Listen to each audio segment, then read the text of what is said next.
Hello folks, today is Tuesday, April 30th, 2024. My name is Todor Vladov and this is the 27th episode of Keeping It Realistic. And by the way, third one for this month. Now that the show is happening on a bi-weekly base, having 3 episodes happen in the same month is actually a pretty seldom occurrence, so I thought I would share this information with you. Anyway, about the show.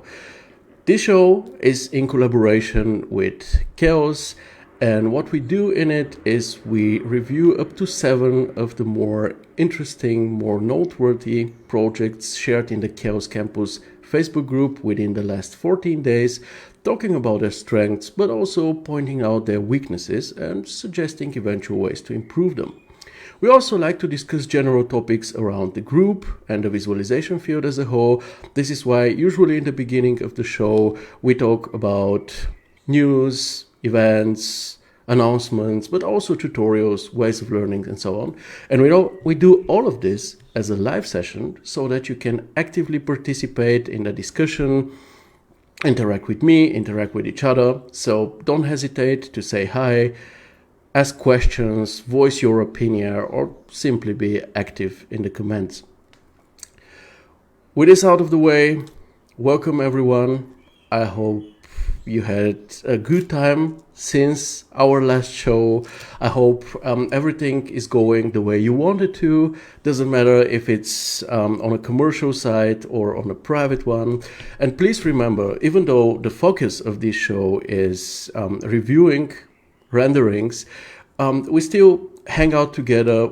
You're among friends. So if there is something on your mind that needs to come out, being it good or bad, something that makes you sad or happy maybe, gladly share it with us and we can talk about this. As an example, I can tell you that since last weekend I am now an official drone pilot, and I'm really looking forward to those literal new horizons and perspective that I get to see now with the drone. Also, a very exciting thing, coming weekend I will be jury member on a barbecue festival taking place in my city, and I'm very excited about this. I think this is one of the most tasteful ways to be a jury member. So I see you in the comments already saying hi Ahmed, Monique, Amjad, Ulfat. Ahmed says, wow, congrats Theo, drone pilot. Well, yes, I still have a lot to learn because it's not easy. But it's just, the one and the same situation. Let's say your own garden that you frequent every day and suddenly you see it from above or from some isometric perspective, and it's suddenly totally different. So I definitely enjoy this, and for now it's a hobby, but later it might turn into something commercial, because here in Germany we sometimes we do aerial perspective. Sometimes some projects just need photos from the air, and a drone is a great way to do this. So at some point I hope this drone will start paying off itself. It would be great. Ulfat says, interesting. Arthur, hi man. Arthur says, sausage contest. Well, surely it's a barbecue contest, but the things that I will be concentrating on will be grilled chicken. And I very much like chicken, so this is exactly my type of thing. So I'm really very happy about this. I'm very excited, honestly. Ahmed, barbecue, will you serve any veggies? I won't be serving anything. I will be served stuff because I will be in the jury. I don't know how this happened. There is people could just apply for this and I was chosen. Cool thing is that my wife is chosen as well, so we can both just have a nice lunch, I guess. Anyway, before we move on to the announcements, articles, interesting stuff, let's take a moment to appreciate today's cover image as we usually do. The works were contributed by Yane, Tra, and Ahmed. And for all 3 of them, this is the very first feature, so congrats on that. I really like how this triptych turned out, even though the images are vastly different. We have this automotive shot, we have an interior and a very cinematic, atmospheric exterior. They kind of fuse together really nicely and harmoniously, and I really like this one. Ahmed also already told me he likes it as well. So yeah, I hope you others enjoy it as much as we do. And now with this out of the way, we can actually move on to some news. So first of all, Render People is again giving away some freebies. These are the Galaxy Defender. Render People has definitely nothing to do with the Star Wars saga. So if you happen to be into the Galaxy Defender movies or universe, then gladly download those. And then if you make a scene in this universe someday, you can use those Galaxy Defenders in it. And I think they will be free for download until May 4th. Yeah, anyway, let's move on to the next topic and take a look at the upcoming events in the Chaos calendar. What we have ongoing is the Arvis Masterclass with creative lighting. Last week we had one of the events. It was an awesome masterclass about crafting realistic materials. Great one. I really enjoyed it, even though, as I already told you, I have I was a part of this creative lighting masterclass by Nikos, but still I watch this when I have the chance to, and I very, very much enjoy them. Nikos is answering a ton of questions live at the end of his show, and I think this is the reason why more than 4,000 people have subscribed for this event.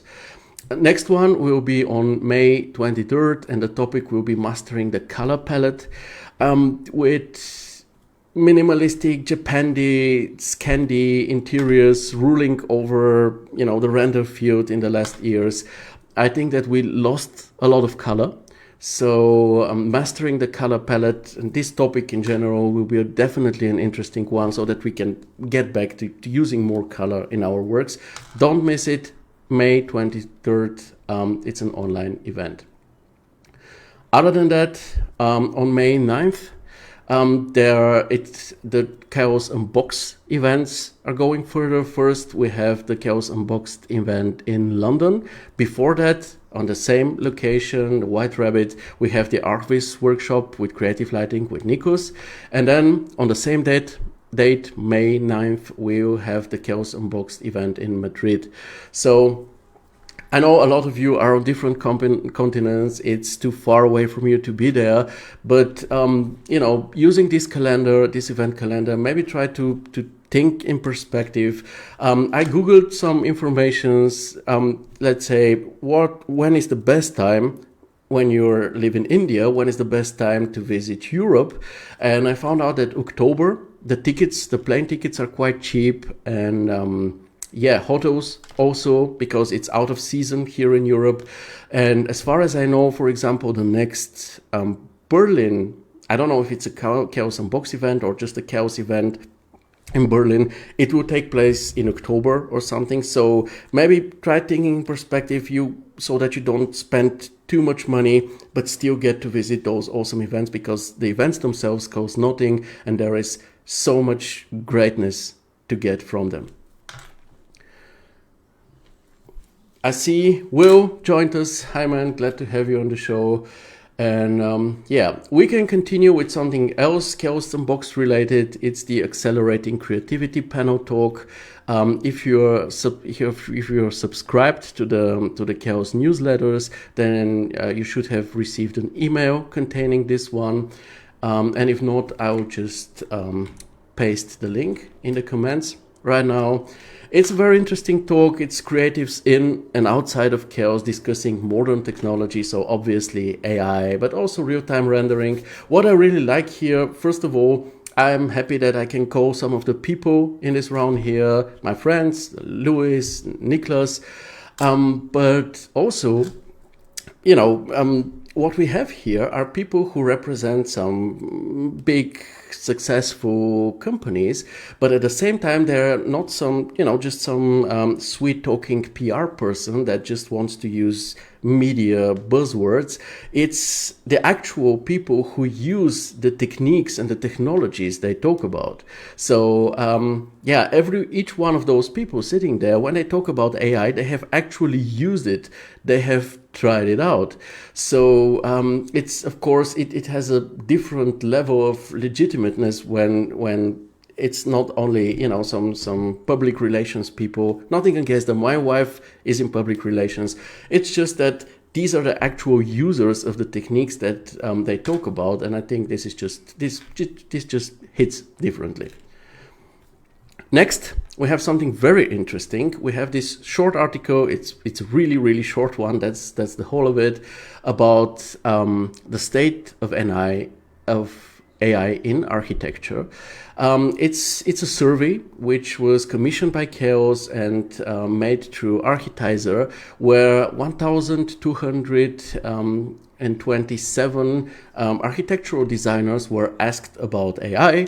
And as you can see, to me, this is one of the main outcomes of this survey, or one of the key findings, is that 70% of those 1,200 people say that they are either already using AI or they plan to do so, which I think is a very interesting number. It seems like 3/3 of the people in architecture are already using AI or plan to do so, and that's a lot. So I think this is a very clear tendency, and this is why I would definitely recommend you to also try and learn some AI, try out different AI solutions, see which one fits you the most.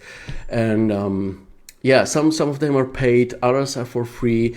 The free ones, like Stable Diffusion, need maybe a bit more learning, but you can still get into them very much. There are courses out there, but there are also free tutorials on YouTube, for example. So maybe try to see which parts of AI suit your workflow, can help you create better images, and then start using them. And if you're one of those people who detest AI and really don't want to use it, hate it, I understand. I don't necessarily agree, but I do understand. Then I suggest that you have to compensate, because, like it or not, AI already is a part of the visualization process. So, and by compensating, I mean, if you're great at matte painting, you may, and your images look photorealistic, or because you're so great at rendering, matte painting, and all of these things. Or maybe you draw so beautifully that you don't need AI, you can just draw everything with your hand. Then that's okay. You just really have to be good in order to hold up. In Germany, for example, there is this one studio which they do hand drawings. And they're really, really, really good at it. And they have a long queue of people waiting to work with them. And these people wait long months until they get the chance to work with this studio. And the services of that studio are also quite pricey. Nevertheless, people really want to work with them, despite having photorealistic renderings and so on as an option on the side. So if you're good, really good at what you're doing, then you can hold up against new technologies such as AI or real-time rendering or nothing. But if you just detest AI but do nothing about it, then you will probably start thinking behind. This is just my opinion. Ulfat says, I hate AI, but I think we have to use it, but I don't know how to start. Well, first of all, I think this is very pragmatic of yours, Ulfat. I see it the same way. I don't hate AI, but it's not that I madly love it. It's just that I think we have to use it, incorporate it in our work in order to be able to hold up. And also, you don't have to use AI for everything. You can just enhance your 3D people with AI. Maybe for now that's enough. Someday it surely won't be, but for now that's okay. And where you can start is there are some, I think people here in the comments can recommend you stuff. I saw Arthur, he had a long presentation on AI. If he's still here, he may give you some tips. But there are some solutions such as Crea AI, which is more or less cost-free. You can just drag and drop an image here and then you can experiment with it to a certain degree. Stable diffusion is for free. You just need to find some tutorials online in order to get it started, because it's not just an online solution like Krea here. It's way more complex. So yeah, this would be a good way to start. But again, if you have a question like this, just maybe ask in the group, and I'm sure people will give you a lot of links and something that helps you out to start. Now let's move on to the CG Architect and their 3D Awards Student Edition. So if you are between the age of 18 and 25 and you are enrolled as a student somewhere, then you can participate in this 3D Awards challenge or contest. To do so, to submit your work, you still have 12 days. So if in the next 10 to 12 days you don't have much other work stuff, commercial stuff or personal stuff that you need to take care of, and you have some free time on your hands, maybe consider participating here. You don't have to win, but the whole process of participating and becoming a part of this, having your name out there, is, I think, something that will definitely teach you a lot, and this is knowledge that nobody will be able to take away from you.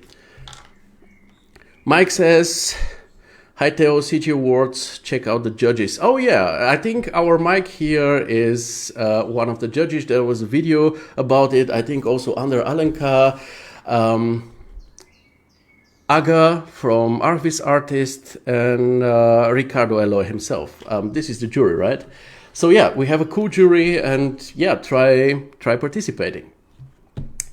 And one last thing, talking about CG Architect, last week the first episode of the CG Architect podcast dropped. It was first shared in our group and then a day later, I think, on YouTube. So we get to see those interviews first. It was a very laid-back, honest and pleasant talk with Neil Griffiths from D-Box. I really liked it, and if you missed it, the recording is in the group. Just watch it, and if you don't have the time to watch it, then it's a podcast. You don't have to watch. You can just let it play on the side while you're working instead of music. And if you ask yourself, what do I get out of this? Why should I watch this stuff? I don't learn a new skill or something.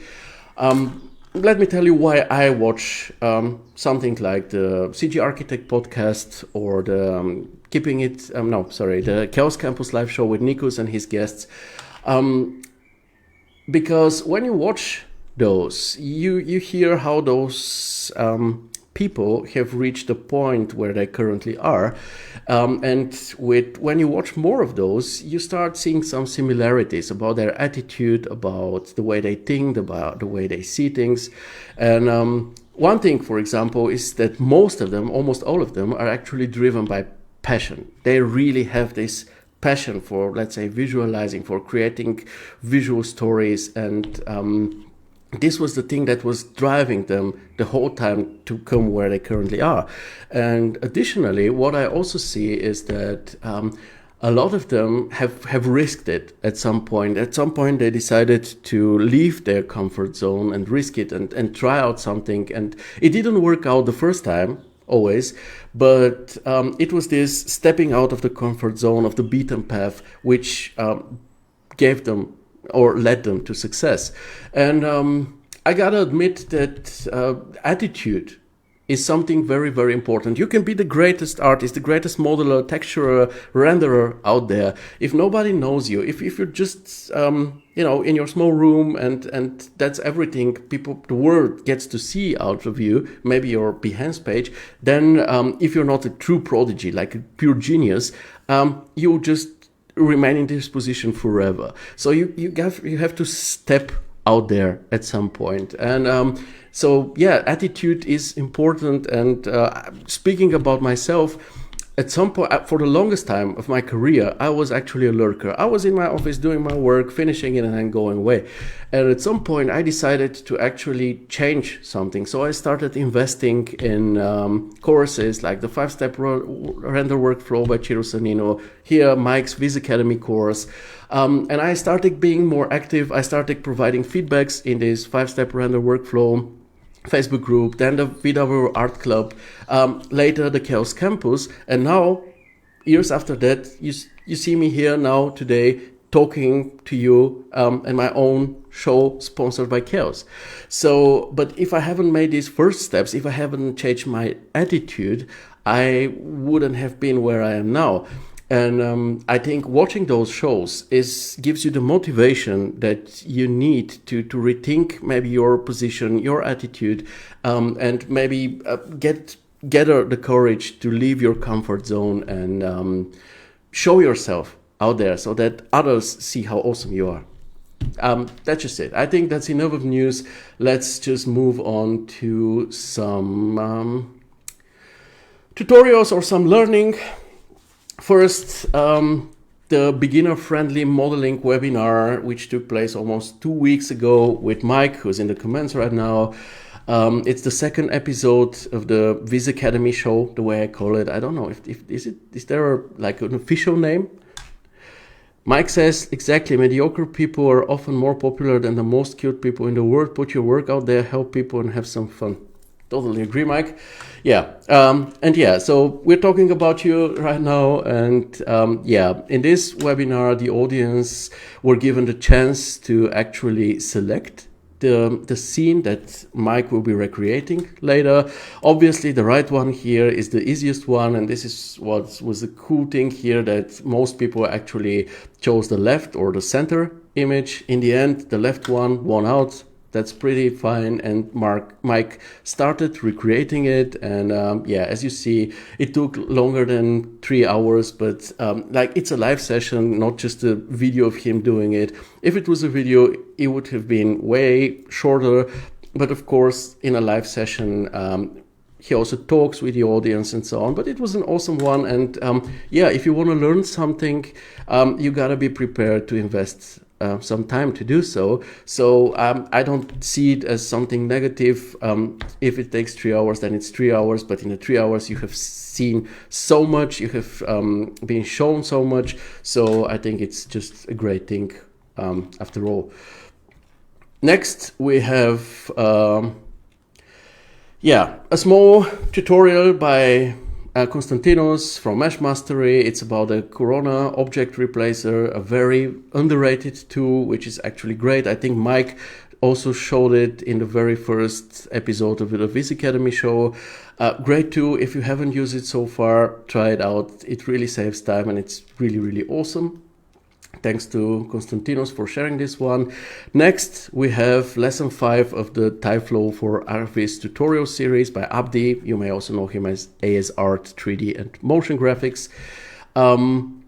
This time the topic is how to create fairy lights on a tree. It was requested by Ahmed on the last episode of Keeping It Realistic, and Abdi delivered, which is great. It's another great tutorial. And again, it's not only TypeFlow knowledge, it's also modeling knowledge. Here, for example, you see Abdi showing how to wrap a helix around this tree trunk with the help of the conform modifier, which by the way is an amazing modifier. I don't know if you use it.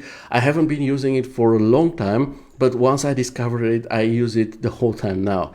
So and if you need some further confirmation about how awesome these tutorials actually are and their credibility, you see that CG Architect themselves shared the previous lesson in a tutorial about how to create light chains, and it's great. I hope this shows you how legit and incredible and great these tutorials are. And I personally am very happy to see Abdi's work get some official recognition and appreciation, because he absolutely deserves it.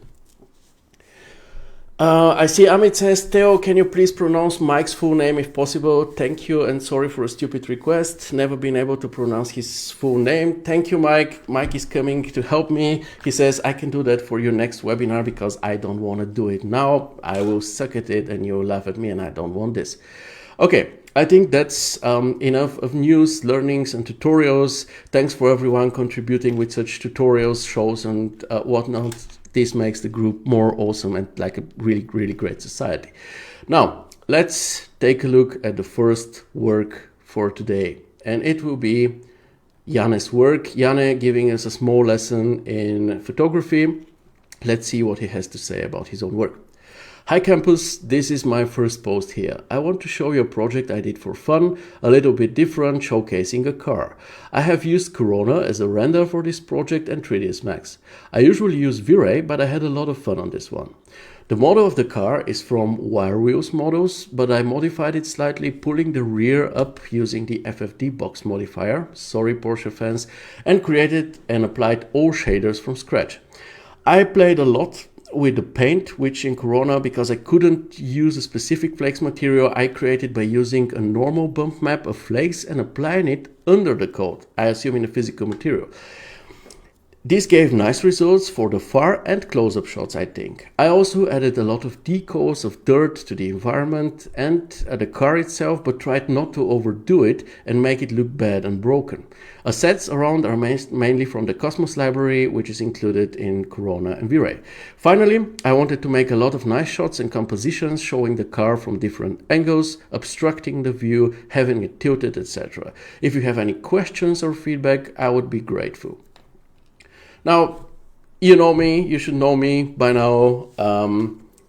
I find this to be a wonderful description because so much info is being provided. We know the project type, we know the backstory of this project, the goal of the exercise or the challenge that Yane gave himself, the workflow overview, like how he created the car paint, how he did some facelift on the car with the rear being pulled up with the FFD box modifier and stuff like this. And we also have some additional infos, like take a look at this one, wire wheels. I didn't know anything first time I hear this name, so I googled it and take a look at this. Suddenly I found out that wire wheels are actually giving 4 wonderful models. One of them is the model that you see in Yane's images for free. And you just have to know about it. And this is why, folks, I'll just share the link with you if you want to take to download those models.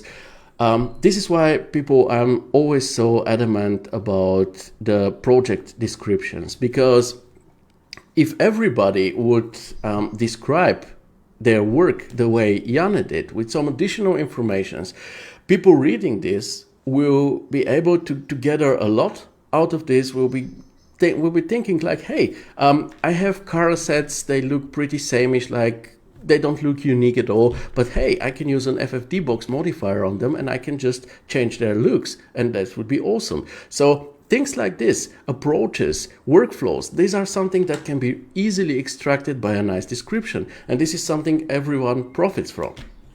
Yeah. Anyway, presentation-wise, I think we can all agree that the images are great.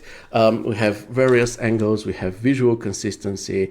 So let's dive in and review this project.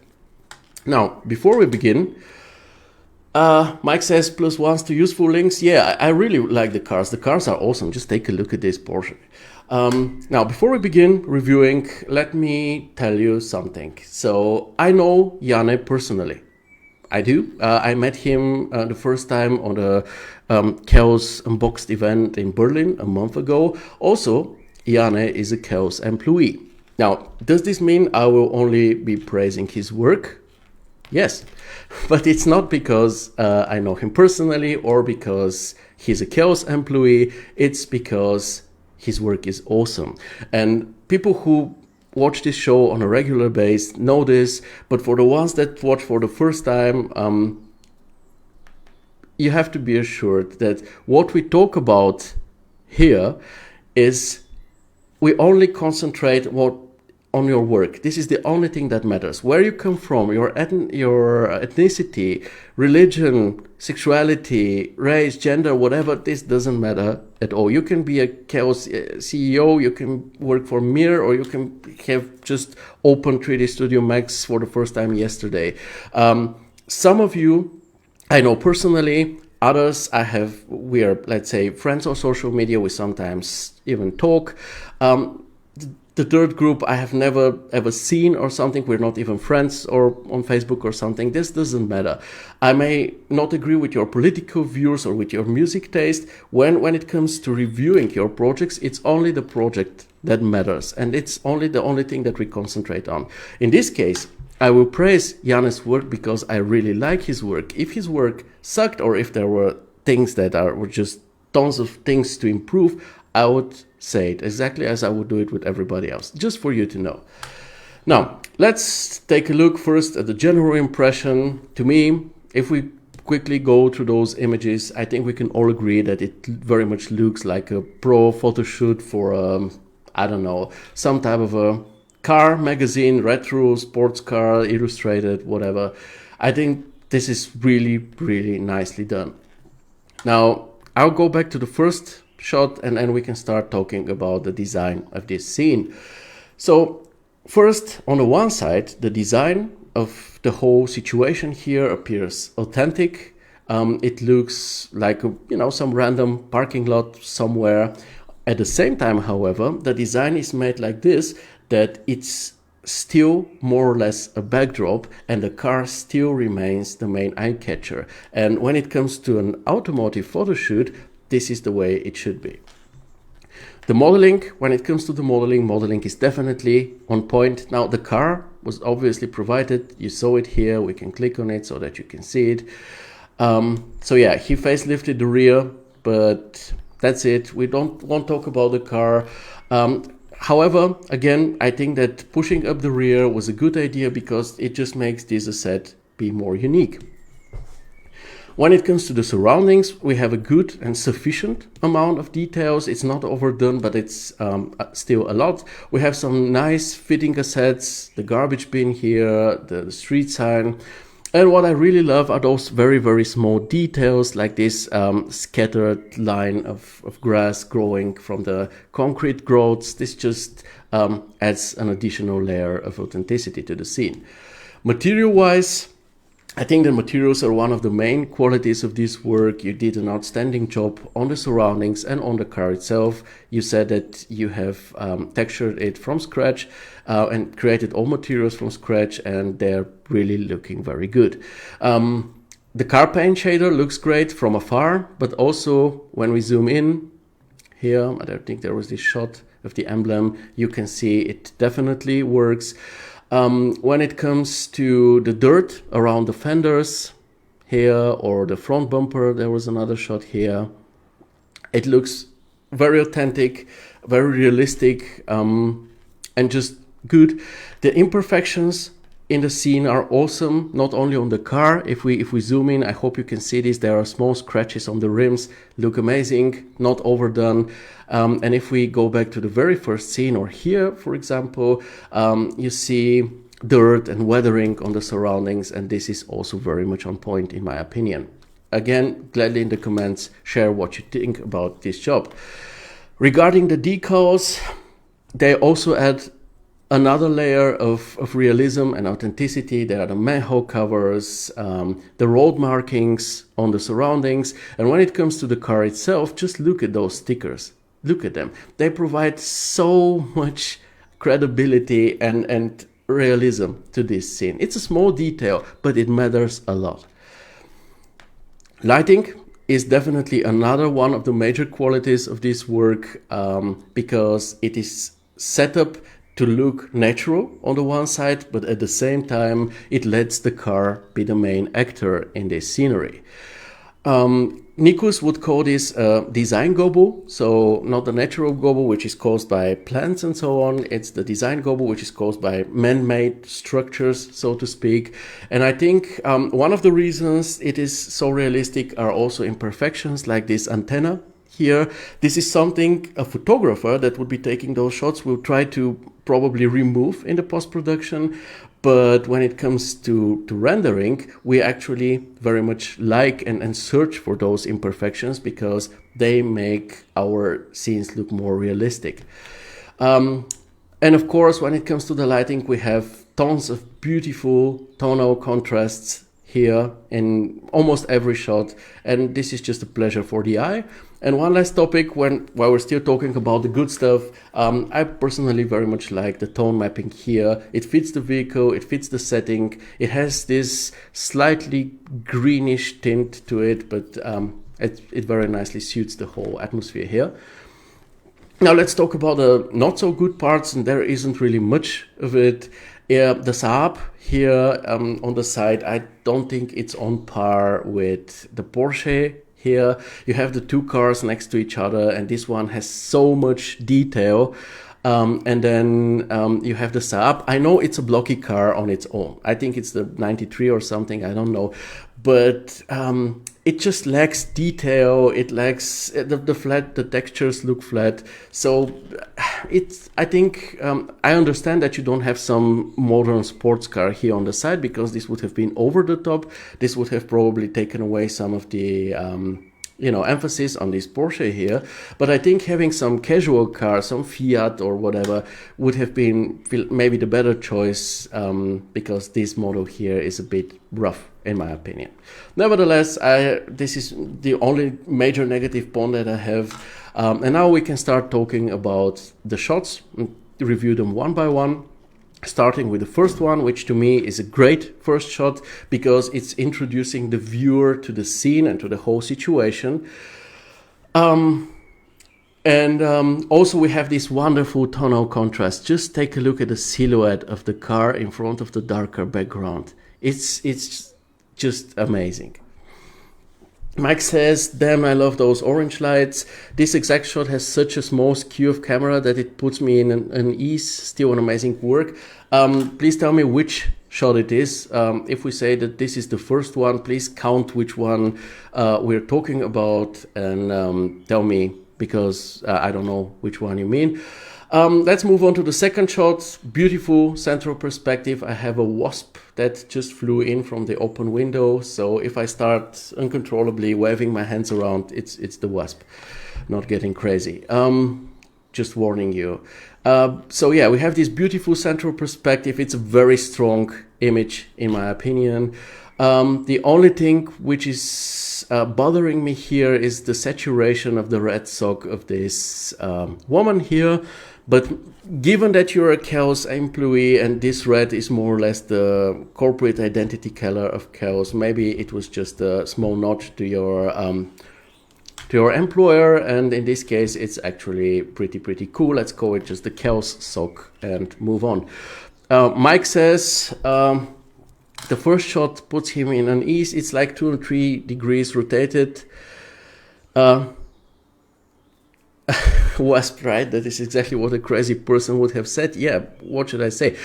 Most of the time I actually have those small fruit flies, because a wasp is big enough for you to see on the camera. But when I have the small fruit flies that are there because of this palm tree here, then you don't see it at all. And if you see me waving, then you just think I'm going nuts. Anyway, you think, Mike, that this camera should have been rotated 2 or 3 degrees more? Well, maybe this is like a personal opinion or a personal taste. I wouldn't call it wrong. It's just the way you feel about it, and I fully understand this. It's very legit. Let's move on to the third shot, which is more of a casual shot, whereas the first and second shot are very pro photography shots. The third one could be a smartphone one, but that's nothing bad about this. It has really good focus. Just take a look at this awesome depth of field in the back. It's just looking great. Let's move on to the fourth shot, which is showing the fender and the bumper corner area. It's a very nice detail shot with good framing to it, because we have a lot of objects of interest that are within the framing, not being cut off. We have the headlight, we have the orange light, we have the vent here, and the whole wheel with the rim, the side indicator. So I think that the framing here is great, and what I also like is that there is this very blurry object giving the whole thing a bit of a solid framing. Mike says, yes, exactly, this is not objective, but subjective on my side. Damn, that close-up. Oh, Abdi joined us. Hi, man. I talked about your tutorials in the beginning and your work being shared by CG Architect. Once again, congrats on that. Let's move on. Next, we have this tilted shot. Jana, you mentioned this tilted shot in your description. I don't often do tilted shots. I sometimes try them out on interiors, and I never like them, but here because we have an automotive shot. And I think that this tilted camera adds dynamic to it. I think that this is really great in this case. And again, take a look at the tonal contrast. Take a look at this silhouette, so clearly visible in front of the dark and blurry background. Let's move on to the next shot. It's a central perspective. I think that a shot like this is a must in automotive photography, and it's wonderfully executed here. The depth of field, the focus is just great. Mike says, I hate how good this is. I'm inspired by it, but I low-key also think, would I have been able to pull it off like this? Probably not. But yeah, I mean, Yane is a very skilled artist. It's not a coincidence that he works for Chaos. And again, a very, very sound dude, very, very pleasant person. And here again, bothering me a bit, the Chaos sock, but I can live with that, because if it's like a gag, if you did it on purpose, then it's pretty cool, I must admit. Next, we have this shot through the fence, a very creative angle for sure. Maybe in this case, the brightness here is a bit over the top. Also, the bloom is a bit too strong, especially in contrast to the previous images. You see they're quite dark, and suddenly we have this very, very almost overly bright image. It's the visual continuity, the visual consistency isn't very much given, so this is why this shot feels slightly off, but as a shot itself, it's quite cool and also a great idea, very creative to take a peek through the fence.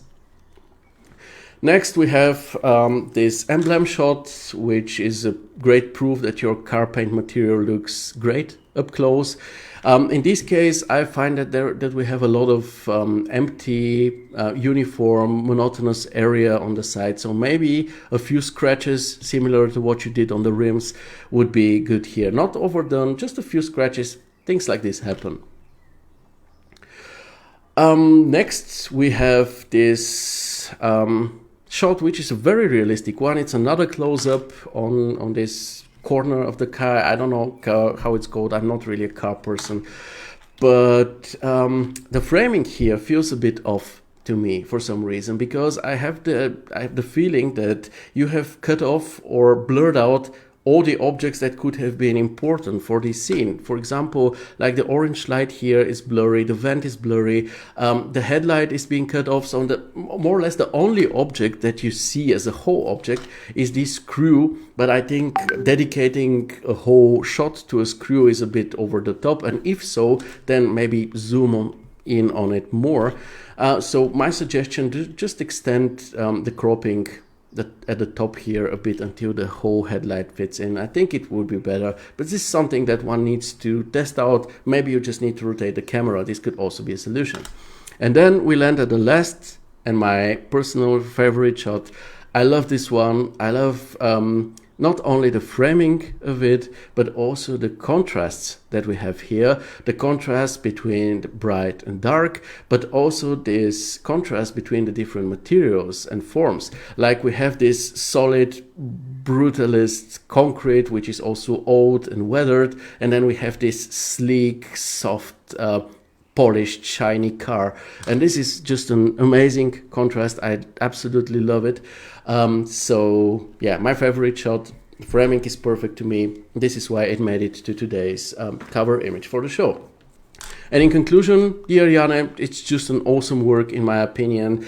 I think that this is certainly inspiring to those who are into automotive rendering, but honestly, not only, because seeing what you did here with the light, with those bold shadows and those strong tonal contrast and this camera work is just inspiring for every type of visualization. Doesn't matter if it's an object, a car, interior or exterior. So yeah, it's the first project you share in the group, but I definitely hope this isn't the last. Now let's move on. I'll just check the comments. Takur, hi man, says amazing renders. Abdi, missed the first bit, but thanks a lot for mentioning it. Much appreciated. Sure, man. Mike, I apologize, but I need to skedaddle. Have fun, guys. Great work, everyone. See you, Mike. Okay. let's take a look at the second work. Now, there is something strange with Matt's profile here. If I try to, if I click on every other profile, like Yane's here, for example, this card pops up.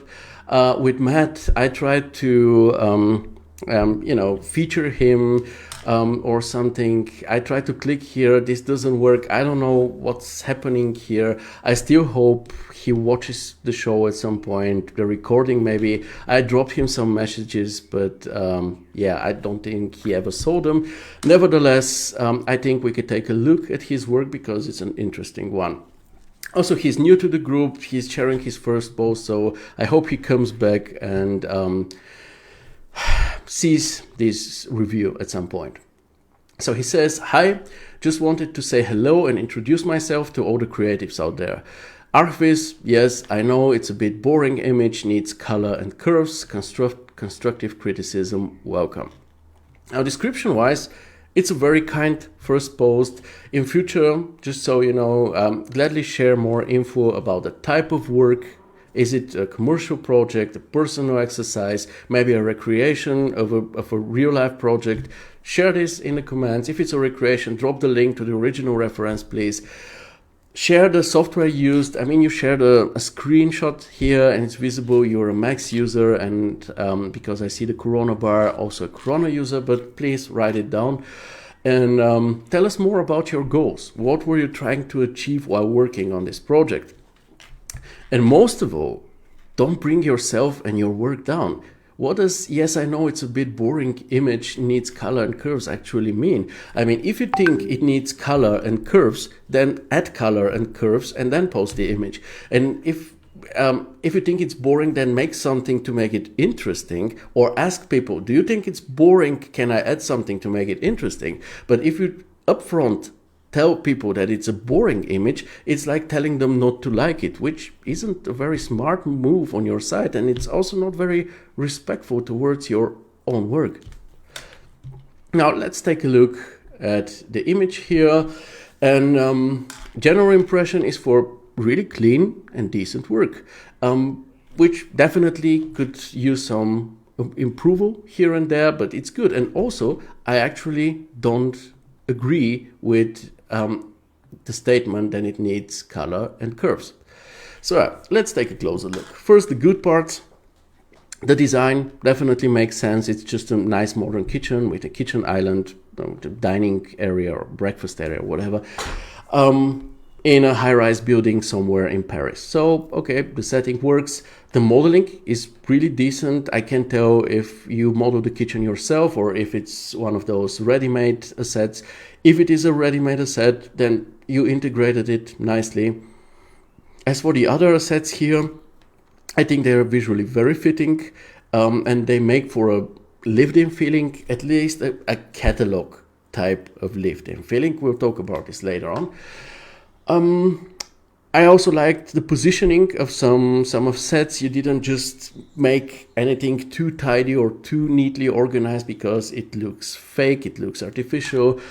We can see here on the screenshot that the 3 chairs, for example, have a bit of a different positioning, with the right one being the most rotated. This is great. What I personally do when I have things like this, repeated assets, I just turn off the stepped rotation in Max and then just rotate them a bit and then try to make them orthogonal again by eyeballing them, and some of them I just leave as they are because in real life this is just what happens. Now let's jump to the next point. It's the materials, which to me look really nice. I very much dig the floor tiles, look very realistic and good. And as for the color scheme, now let's talk about this point about needing the scene needing color. Having like a highlight color is definitely a cool thing, but you cannot always have it. Of course, what Mohsin suggests here, to put a lemon bow somewhere here, this definitely works, but his second suggestion, make dark red for the pendant lights.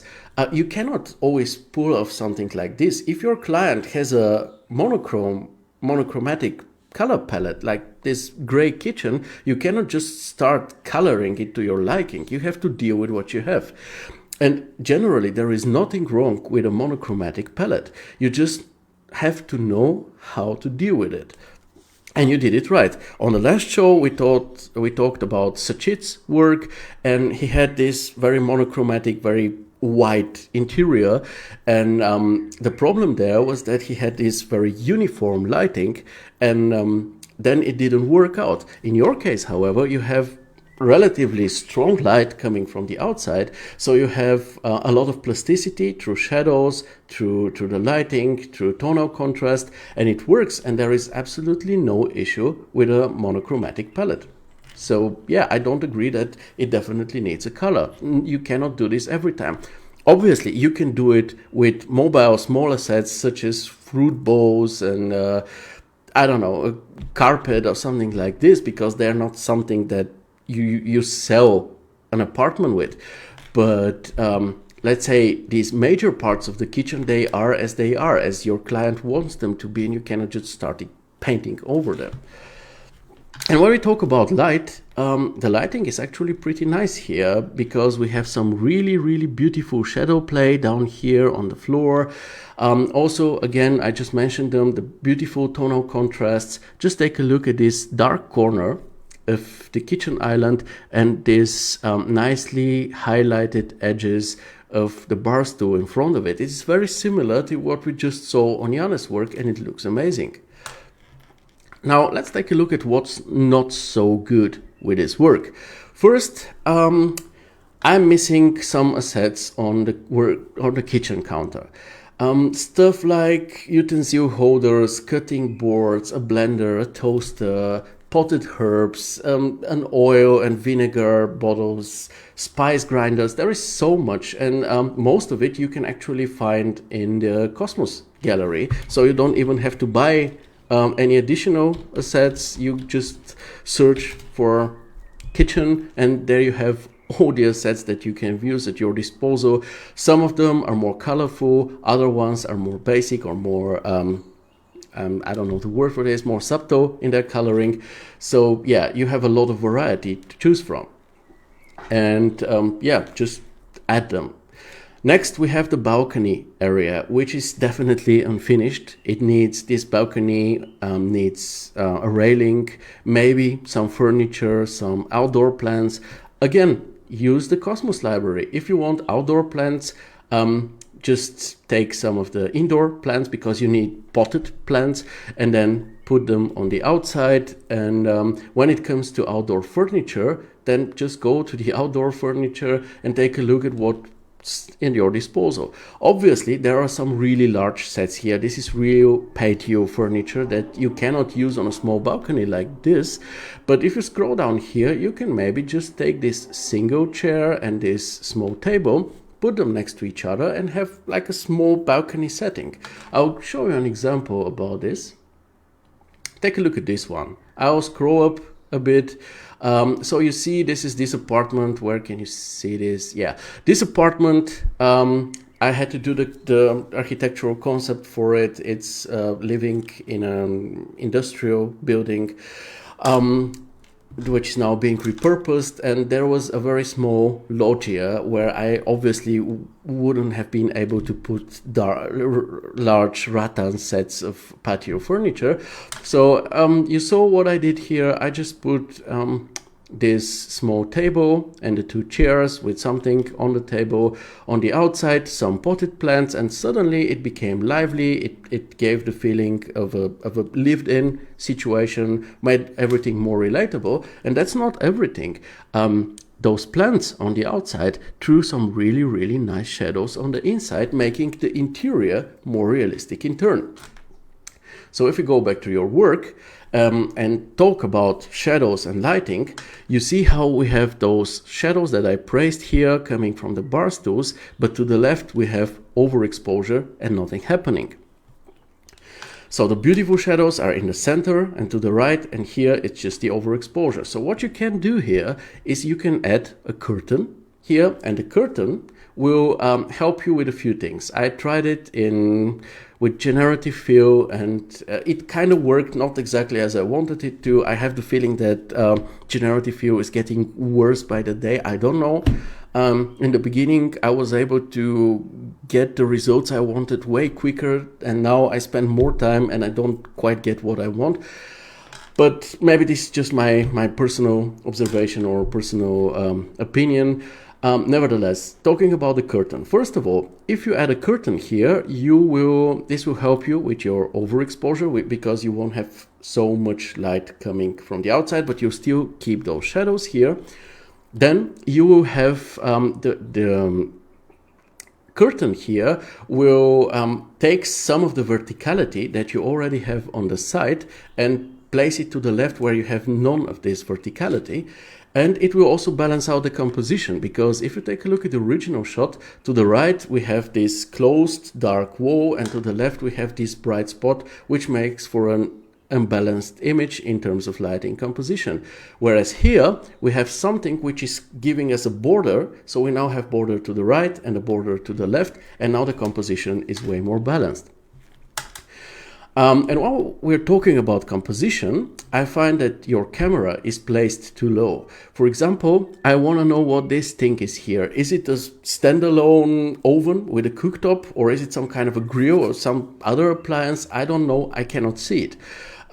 So please, it looks like your camera is at around 100 or 110 centimeters, which can be done on interiors. I personally recommend something around 120 to 140 centimeters. And in this case, this would be maybe 130, 140, so that we can actually see what's happening on those counters and how they actually look like. And when you push the camera up, also make sure to push those pendants up as well, so that they don't cover the awesome assets that you have scattered here. And as for the general feeling of this scene, I would say if it is for a kitchen catalog, then the amount of assets that you have placed there is, let's say, enough. But then don't cut off part of the kitchen because the shot is about it. In this case, shift the camera to the right so that the whole kitchen is visible, and also do some more shots where people can see some appliances, the faucet here, the sink and things like that.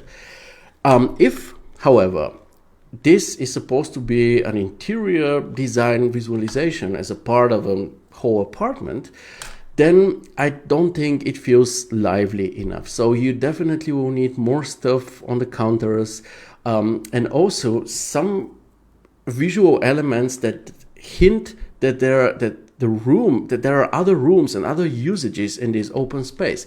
So if we take a look at the second shot here, we can see that there is probably a dining area or a living room area or something. So you can use some, just a part of an asset to kind of hint about this thing. So what I tried here is I just added a carpet corner here, and you see how this immediately gives a different vibe to the whole situation, because it looks like there's some room continuation. We don't see it, maybe it's not relevant to us, but it is there. And I think, maybe I can give you a few examples here, like this one here. This is an image we did with DuoViz, my friends from DuoViz. The whole image is actually about the lamps. Everything else is insignificant. Those lamps just had to be put in a, let's say, realistic situation. And initially we only have the dining table with the chairs and the wall and everything, but we didn't have anything in the foreground, and it looked like the whole scene has been put together only to promote the lights. So what we did next is we just added this carpet here. It's blurry, as you see, it's out of focus, the sideboard with the ball on it, and suddenly it gave the whole scene a different meaning and a different vibe, because now it feels as if this is a part of a bigger apartment, and we're probably standing somewhere in the living room looking upon the dining room area, and the whole thing suddenly feels way more relatable. And that's it. All in all, it's a very nice and solid introductional project, Matt. I hope you see this someday, and I'm looking forward to your future projects. I see Takura wrote, absolutely correct. It is what it is. Most of the time you need to do what your client asks you to do and what the client likes, yeah, this is what we have to deal with. Next, we have something very interesting. Isaac sharing a challenge he gave himself. So let's take a look at what he writes about it. It's an environmental challenge as an artist. Environmental challenge as an artist is my theme this year. It opens up for more skills and appreciation to nature. Feedback is highly appreciated. Thank you. It's done in Blender, LuxCore, Darktable, and GIMP. Very interesting software combination. All of these pieces of software are open source and free to use. Follow me for more images on Behance, link in my bio. Now, I really like this description. It's short, but it's very informative. We know your goals, Isaac, so that we can focus on talking about them in the review. And as for the general impression, looking at the thumbnails here, on the positive side, I like how you went with vastly different moods. It's not just, the same scene and then you have a sunny sky and then a bit of an overcast sunny one. You have really, really different moods, and it shows that you're really trying to challenge yourself. I really, really appreciate this. And on the negative side, however, what immediately sticks out to me, even in the small preview here, are those damn balloons, because they look very unrealistic and very artificial because of their colors. The colors are too strong, too bold. It's like a completely different color scheme. Kind of reminds me of those 16 color system palettes for 8-bit systems. Something like this. Just take a look at the colors, the red, the purple, the blue, and then take a look at those balloons and you'll find them all here. So yeah, this needs to be gone, but we'll talk about this more later. Before we dive into the single versions of your exercise or your challenge, I think we can agree that design-wise you created a really nice testing ground here. It's great for experimenting with different moods, seasons, weather conditions, times of the day. It's great. So I think we can just jump right in and just start talking about the shots one by one. If I'm speaking too quickly, I'm talking too quickly, folks, tell me in the comments. I don't want to stress you out, but I don't want the show to be 3 hours. So I try to get the most amount of information in the shortest period of time possible. But of course, you still need to be able to understand me and follow through. So if I'm too quick, just please let me know in the comments. And in the meantime, I will just continue. Now, let's take a look at this shot. Let's call it the summer one. There is a lot to like about this, starting with the lush greenery that you have depicted here, the beautiful weather. It's feels like pleasant summer weather with strong sun. We have some really nice looking depot shadows. This depot shade, actually. This is the original term for this type of shadows. If you didn't know it, now you do. It's called depot shade, or something which Nikos calls a nature gobble.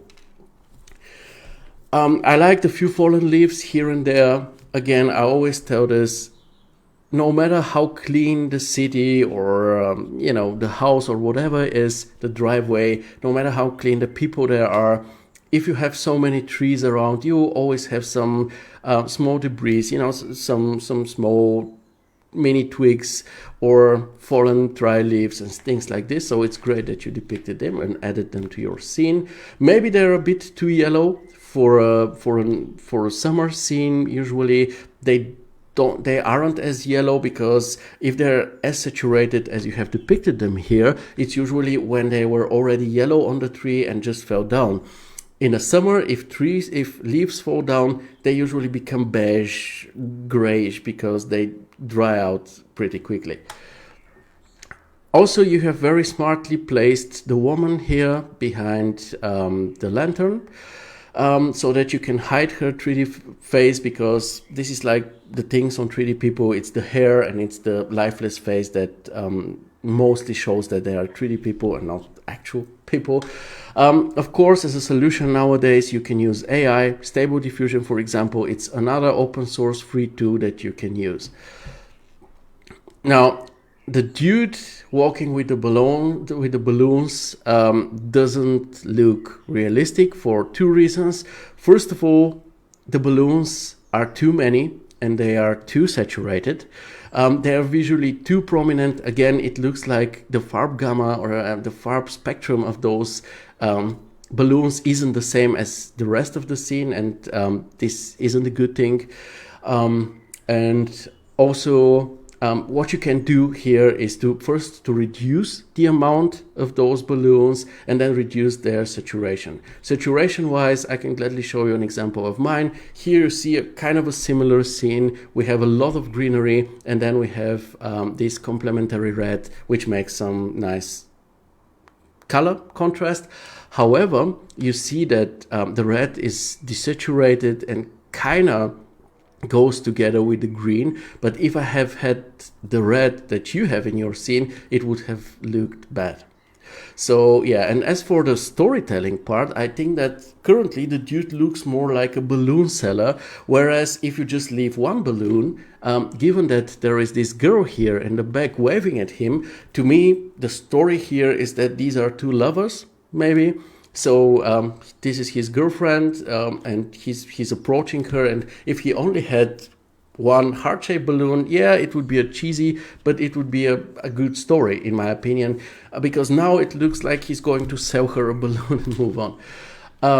But yeah, I think that's enough for this scene. Now on the summer version of the scene, the bridge doesn't really look good because it looks kind of basic and rough, so it maybe needs a bit more detailing and also better texture work. Let's move on to the second scene. In the meantime, I'll check what Ahmed just wrote. The human models also need to be color corrected according to the environment. Very true.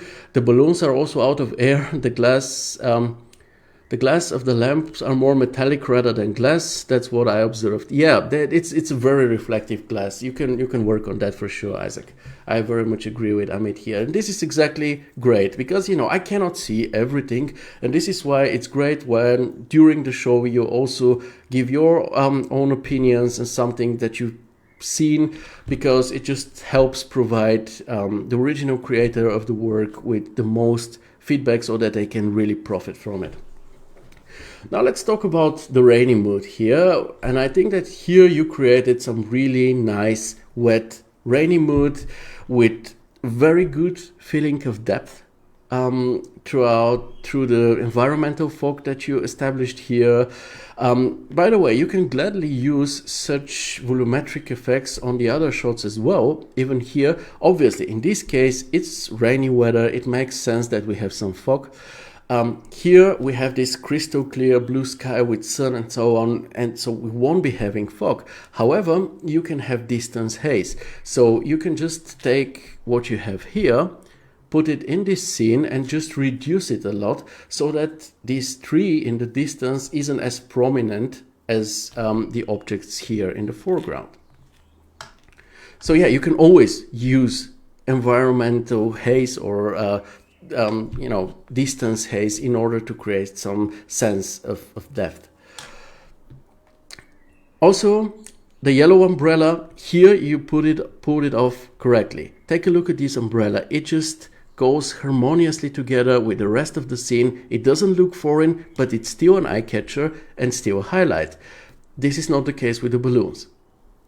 I think it's visible, very nicely visible when we try to compare these two images. Now, what doesn't look good here, it's the puddles, as Flatson pointed out, for two reasons. First, we have this very obvious texture pattern repetition. Usually, in cases like this, I would suggest UV randomization, but I don't know if Lux Core supports that. Maybe try out V-Ray or Corona if you haven't already. There are free trial versions that you can try out for, I think, a month. So you can see if you maybe work better with those pieces of software. Alternatively, what you can do is give your pathway here or your road a noise modifier and then make the puddles be just a water textured plane that would just show up where those noise modifier holes are appearing. This is more or less what happens in real life, right? Water is always even, and it just fills the gaps where you know, the road goes down a bit and makes a small gap or a hole. That's what I can suggest here. And the second issue is that this bumpy puddle surface just looks more like ice does in the winter. So what you can do here is use a rain puddle ripple texture instead. I found one here online. This one, it's a PBR texture, it's a rain ripple texture on a puddle. I think if you use something like this together with a noise modifier on the road and a plane, I think it will look nicer. Ahmed says in this shot, instead of rain falling down straight, it should have been more angular for natural effect. Some water ripples or splashes in the puddle near the camera. Yeah, of course, those ripples or splashes you can, of course, add also in post-productions if you don't want to render in. As for the reflectivity of the puddles, well, I don't know if they're too reflective. Yeah, maybe a bit too much. Yeah, you gotta rework this material and then it will become better. Let's move on to the autumn scene, and this definitely is the best one for me among all four. Sorry, fear is the German word for four. It's a very lively scene. There are lots of people in the distance. Also, and again, kudos to you for taking the time to actually rearrange your scenes instead of just, you know, keeping this person with the balloons in the middle and just changing the HDRIs. You also established a very beautiful color palette. You see here the trees are now yellowish. You can give them a bit more diversity to have some be more yellowish, others more orange. The tree in the back is a different color. We have some green trees in the back. That's also okay. In the early or mid stages of autumn, it's not untypical to have really freshly green grass and still some trees that are completely green, while others are already yellow or red. The lighting here is really looking great. It's this soft sunlight in combination with the steel blue sky. Again, very typical for the fall season. It's also very authentic. It's pleasant to look at. Again, we have the balloons. You need to rework those, but this for me is the best version. I also really like the scattered leaves. This time you see when the scattered leaves, where there is no repetitive pattern that's obviously visible as it was here with the puddles, then it just looks really realistic and authentic. And now let's move on to the autumn evening scene. Similar to the rainy scene, we have another nice, wet, rainy mood. I don't think it's raining, but it's post-rain. We have, again, good sense of depth through the environmental fog. This time it's even more visible and even more atmospheric because of the halo effects around the lanterns. And apropos lanterns, it's cool that not all of them are equally turned on, because this would have been too symmetrical. It's real life. In real life, a light bulb can always just burn out and won't be immediately replaced in a public structure like a park. However, I think that you overdid it a bit, because it looks like every second lantern isn't turned on, and that's probably a bit too much. So if I were you, I would turn on more lanterns, but not every single one. Again, here the scattered leaves are looking great. They break the monotony of the walkway, and and provide a lot of authenticity to the scene.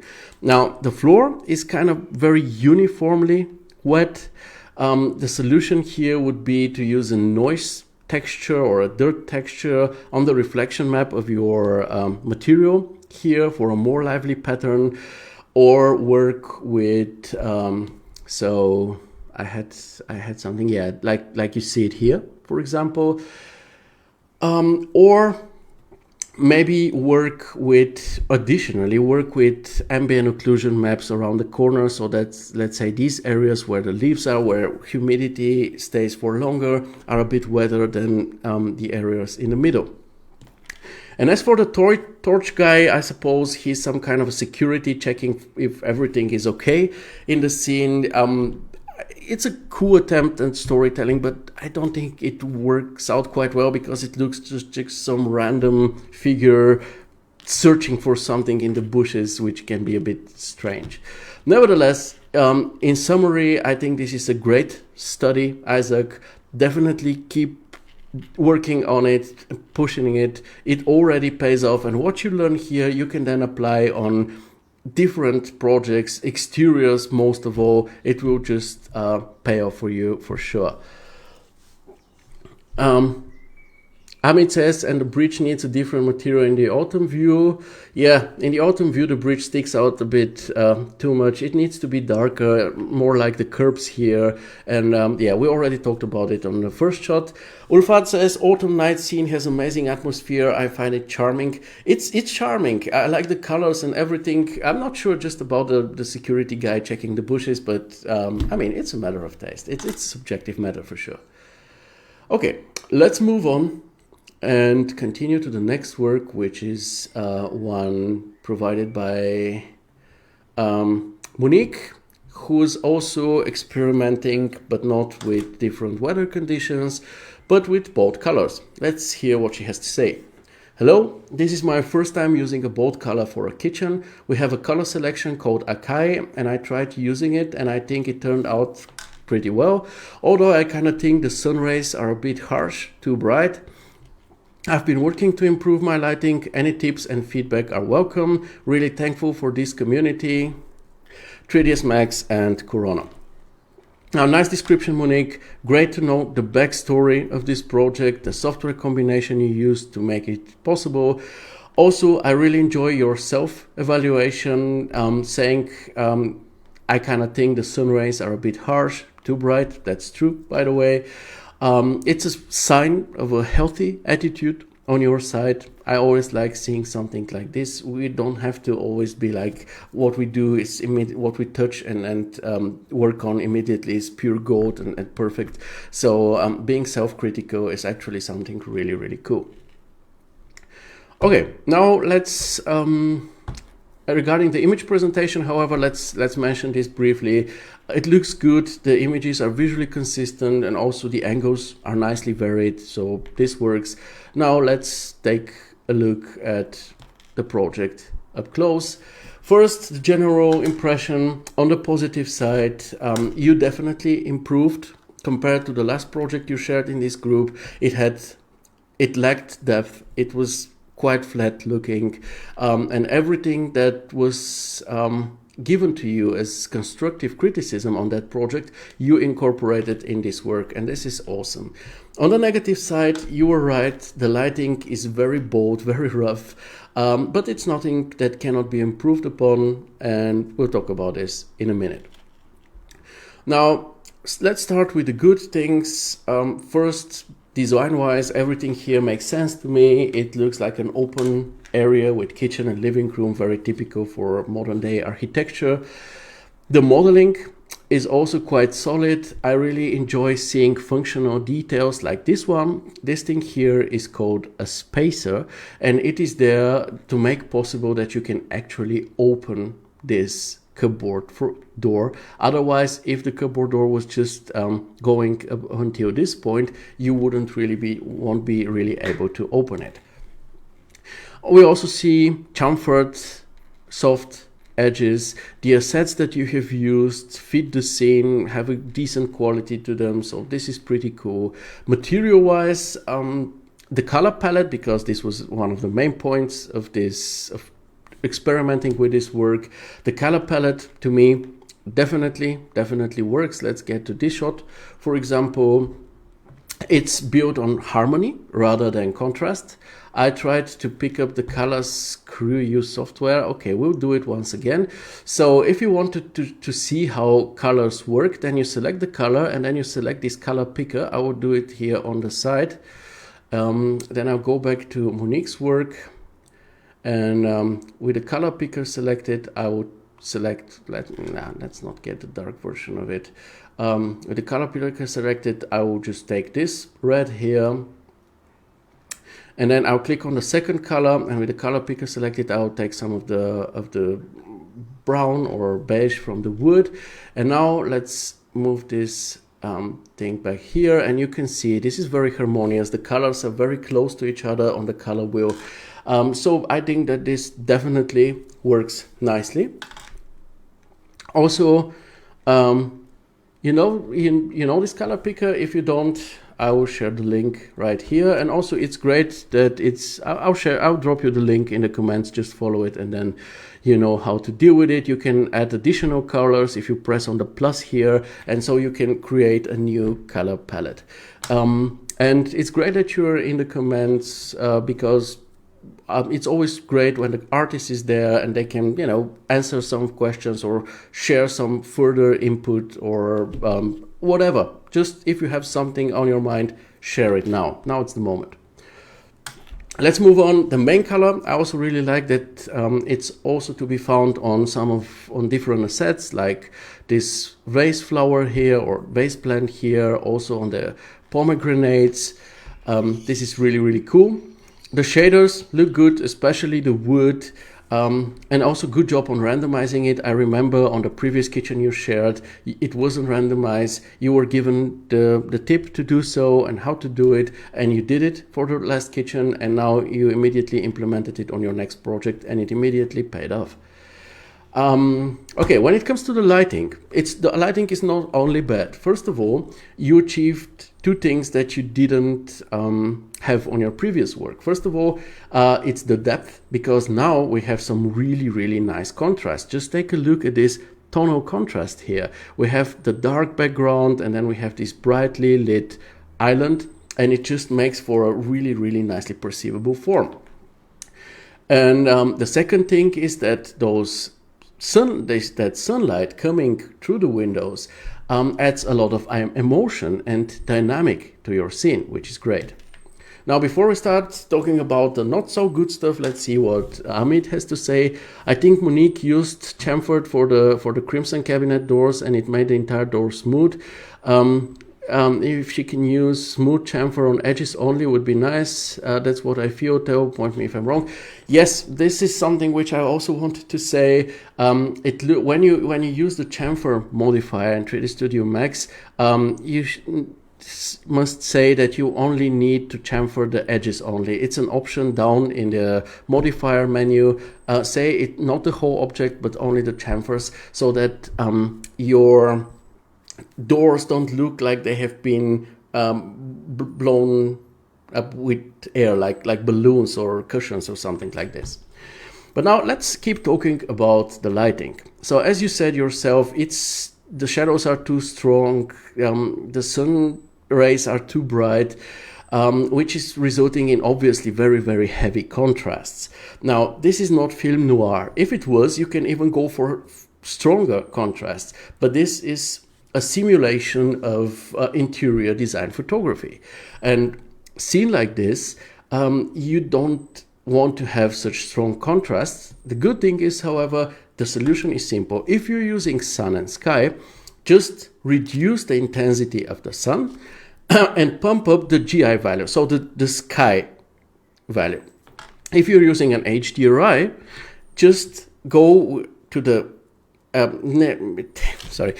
get a color correction node and just give the gamma, which is usually at 0.1, at 1.0, make it to 1.1, which will make the HDRI softer and the whole lighting software softer, and you won't have this type of issue anymore. Ulfat says, can you please tell us what to do when the sofa back is in the shadow and looks dark like this image? Also, color bleeding on the ceiling looks like pinkish reddish. Well, so first the sofa. If you have a sofa like this, you may just need a few light. As you would do in studio lighting, you have the key light. In this case, it will be the sun. And then you just need to add somewhere with not visible to the camera some type of a key light that is lighting upon the backside of the sofa. However, in this case, I'm not sure that this is really needed. I feel that the composition here is about, or the goal of this whole photo shoot is the kitchen. So the sofa is, in this case, something secondary, something that you don't want to put further attention on. So if you light it up, it will become more plastic looking, it will have more plasticity to it. It will be better visible, but at the same time, it will also become more important, visually important, which I don't think is something that you need. If you compare with this scene, for example, you see how all those objects near the camera, of the objects in the foreground, are actually way too important, even though they are actually quite insignificant when the whole shot is supposed to be revolving around the kitchen. So actually what I would have told Monique here would to actually add some kind of a box, just a modular box, give it a black color, not a black material, but just a plain black color, so that this box covers and throws shadow on these objects in the front, so that the actual thing which is lit up is the kitchen. So when it comes to the lighting, this would have been really something that I would have advised you later, but yeah, we talked about this. I see that there are also lots, and the chat is going crazy. I cannot follow up. Ahmed says many people use whiteboard for reflective purpose. Of course, you can also just have a simple white plane, give it again, not a actual material, but just a white plain color, and it will reflect some of the light back if you don't want to use some type of actual rectangular or disc light. Of course, if you use a light, you're way more flexible, because you can give that light a different color temperature according to your needs. You can also use it then in the light mix, and if you don't want it in the end, you can just turn it off in the light mix. If you use a white plane somewhere outside of the camera, it's just there and the effect is there and you cannot do anything about it. Ulfat says, Monique, you did an amazing job. Very nice of you, very kind of you.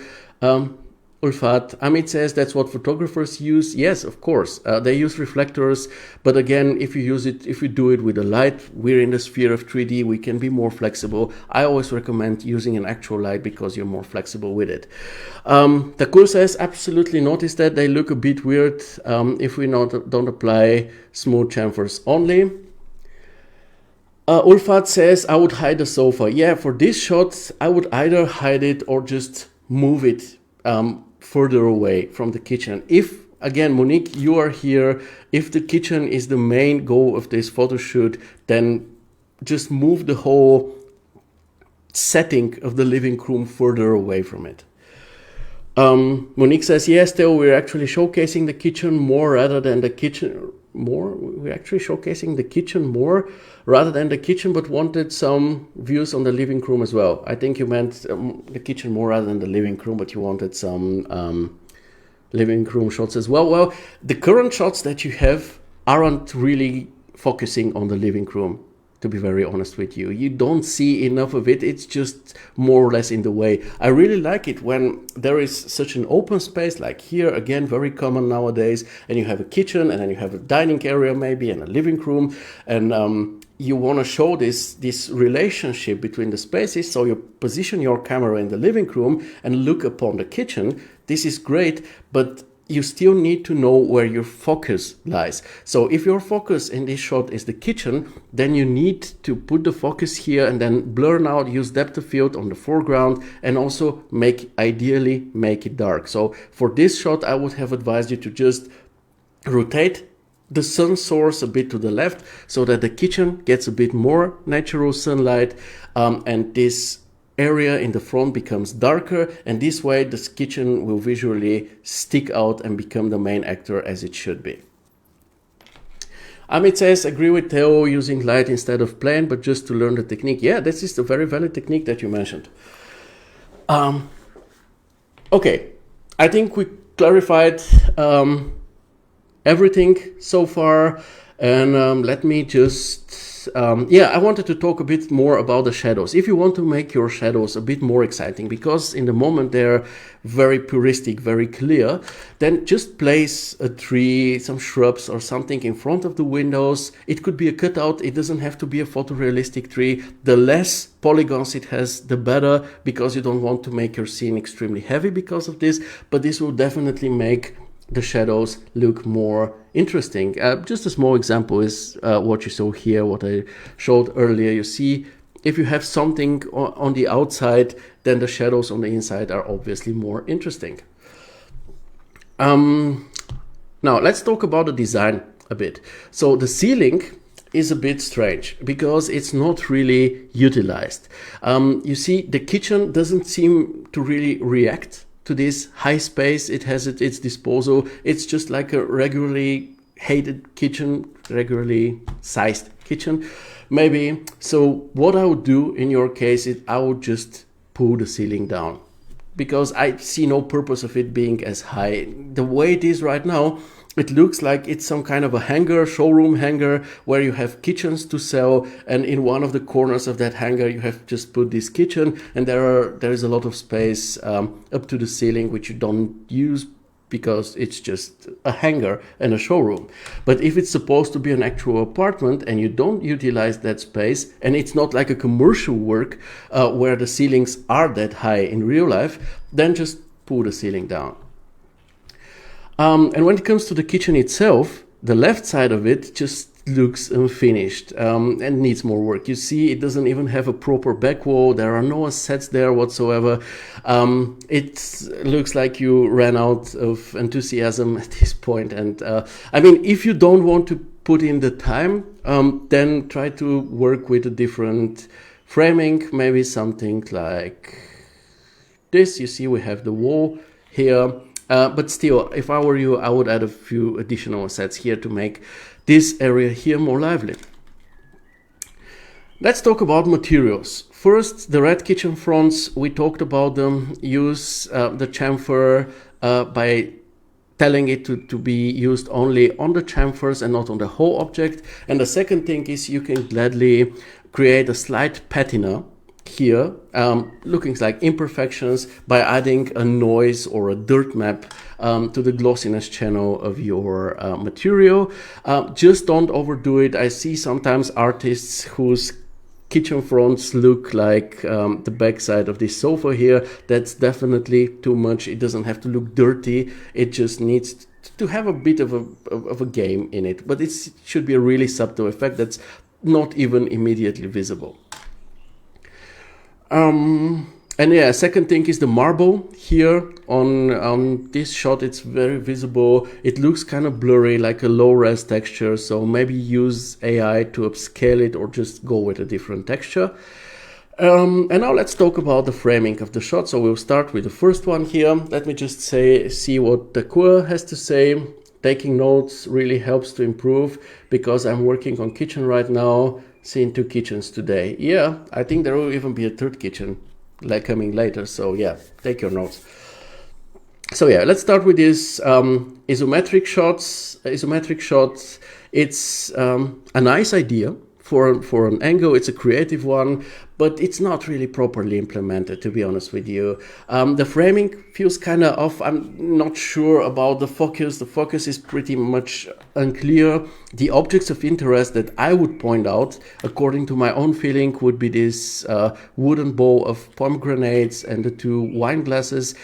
But at the same time, they are put in the shadows. If they were at least here, where we have direct, strong sunlight, and they will be just lit up, then it would make more sense. But currently, in terms of lighting composition, it doesn't work as well. So my suggestion, just make a close-up of the fruit bowl and the wine glasses and call it a day. Now the second shot, we already talked a lot about it. It's an interesting composition. It establishes this visual connection between the living room and the kitchen, but it needs a clearer focus. So yeah, we talked about it. Rotate the sun, make the foreground darker and blurry also with depth of field, and it should work out better. Next, we have this close-up, which I actually really like. This is more or less what I recommended as a solution for the first shot. It's a nice atmospheric image with some even storytelling to it and a good mood. The only thing you need here, this is something you tend to forget, is depth of field. Put the focus on the fruit bowl so that the foreground, the stools here and the kitchen in the back aren't as focused and more blurry. And the last shot, we also talked a lot about it. There are some really nice tonal contrasts here. But first of all, you must finish your scene, and secondly, you need a clearer focus. As Ulfat suggested, just take this whole living room composition and put it further away. You don't have to completely hide the sofa, because other than that, we'll have the problem that Matt had, and it would look like this is this catalog shot where there is nothing else happening in this scene. And I don't think that you want this. So just put it further away, use depth of field so that it gets blurry, it's not so important anymore, and then it will work. But all in all, dear Monique, it's great to see you improve and avoid the mistakes that you already made and you have been given feedback for.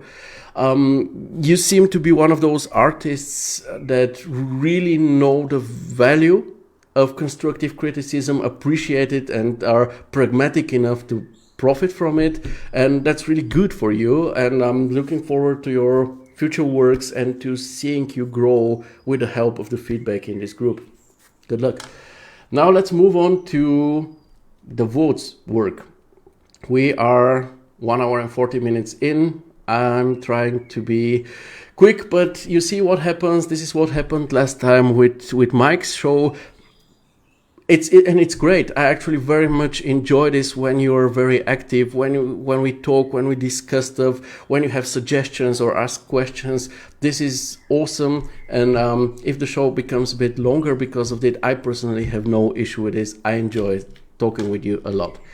Now let's see what the vote has to offer here. Monique, thank you, Theo, and everyone. Those are really good pointers, advice, and tips. They really are. We rock. So, the vote. Hi, my new render using 3ds Max, Corona, and a touch of AI. Hope you like it and let me know your comment. So, nice description, it's informative, but again, gladly tell us more about the AI that you used. How did you like it? Did it work out the way you wanted it to? And maybe about the project background. So far, I've seen mostly interiors, or actually only interiors done by you, and suddenly you come with a scene which is almost very personal, I would say, because this is not the type of scene that will get you tons of clients. It's more like something artists do for fun or to recharge the creative batteries, and I love this, but I would gladly want to know more why you decided to do this.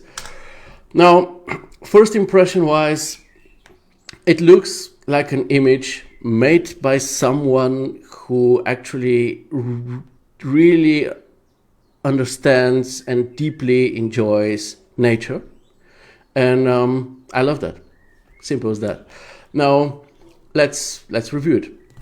So first of all, the design is lovely. The beauty I see here is in the simplicity. Because, usually artists go for these very overly, almost picturesque and impressive sceneries when they depict nature. So mountain peaks and ocean cliffs and crystal clear water lakes. And what we have here, what you decided to go with, is something which is more on the common side. It's just a huge landscape. Nothing wrong with that. And I'm sure that people who live in countries where there is a lot of desert, for example, or I don't know, just a different type of nature, this could be something special. To me, it definitely isn't. Let me show you something.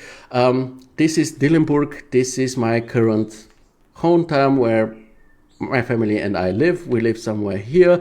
And this is the surroundings of it. So if we just walk a bit, we come into an area that very much resembles what you've depicted here. So again, to me, this is nothing special, but there is also nothing wrong with this, because where I see the emphasis on this work is actually not on the sensational nature itself, but rather on the relationship between the hiker or the human and the nature. And that's great. The storytelling is also pretty nice. And obviously, at first glance, it's a dude with his dog on a hike. But if we take a look at some elements of this scene, we will see that there is actually some tiny great details that actually tell us the whole story. So we have this pathway here, we have the stairs, we have them standing there, and then we have this tiny detail here. We have a pathway through the trees on the opposite hill. So the story that I get, let me explain why this detail is tiny but so significant. It's because it gives perspective to the whole scene and adds so much to the storytelling. So everybody who was already hiking once in their life and went on a hill know that climbing a hill is usually tiresome, and once you're up there, you are gifted with a nice view, and this is what those two are currently enjoying. This is why you stop and take a rest. This is what they are doing. This is the way they have taken to reach this point, and this will be their future way. So after they catch their breath, make a few photos maybe, they will just continue going down this hill they're currently on, and they will move on the hill on the opposite side. And this is just awesome subtle storytelling that I totally enjoy. Now when it comes to the modeling, seems pretty good. It seems like you used a lot of Quixel assets.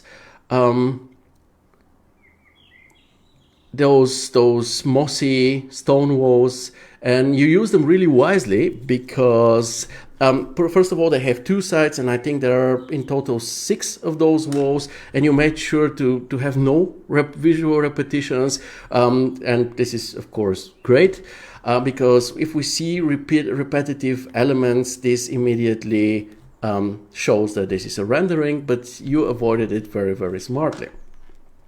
Also, the plants that you have used are very fitting and provide the scene with some further authenticity. The materials look great. The color scheme is very natural, very believable. We have good complementary contrast between the red on the jacket of the hiker and the, let's say, orange red on the dog's fur. It's a golden retriever most probably, and the greenery all around. The lighting is also really pleasant. It harmoniously fuses all the scene elements together and produces some really beautiful tonal contrasts. And let me explain something. Here we have a great example of wonderful looking tonal contrast. And take a look at something. Take a look at the importance of lighting. We have the very same plant to the right and to the left. But the way this plant looks is completely different, and it's because of the lighting. So here we have some shadow, and then we have the lit up plants in front of that shadows. We have this nice tonal contrast, and so we can actually see the actual plant, whereas on the left side it's just one of the plants among the other greenery. It's just something, just few material. So it's one and the same plants, and the only difference here is just the lighting, but it's a significant one. And also the shadowy dark foreground makes for some really awesome framing.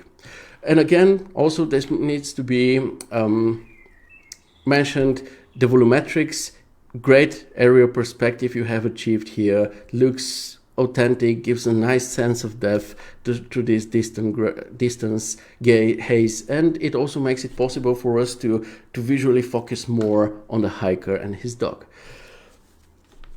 Ahmed says, even I saw that road down, and that tells that the hiker will follow that path going down. It's a small but neat detail. Ulfat says, even the stones look amazing. Yeah, this is a scanned asset from the Quixel library.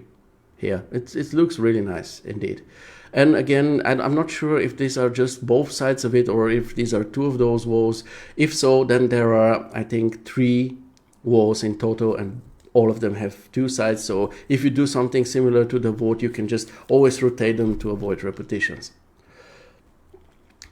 What's not so good about this scene, it's not much. I think it's mostly the dog owner. Actually, I think that he is dressed too warm for the setting. It's an actual winter 3D model, a skier holding his skis. I think we can quickly take a look at this one. It's a standing person.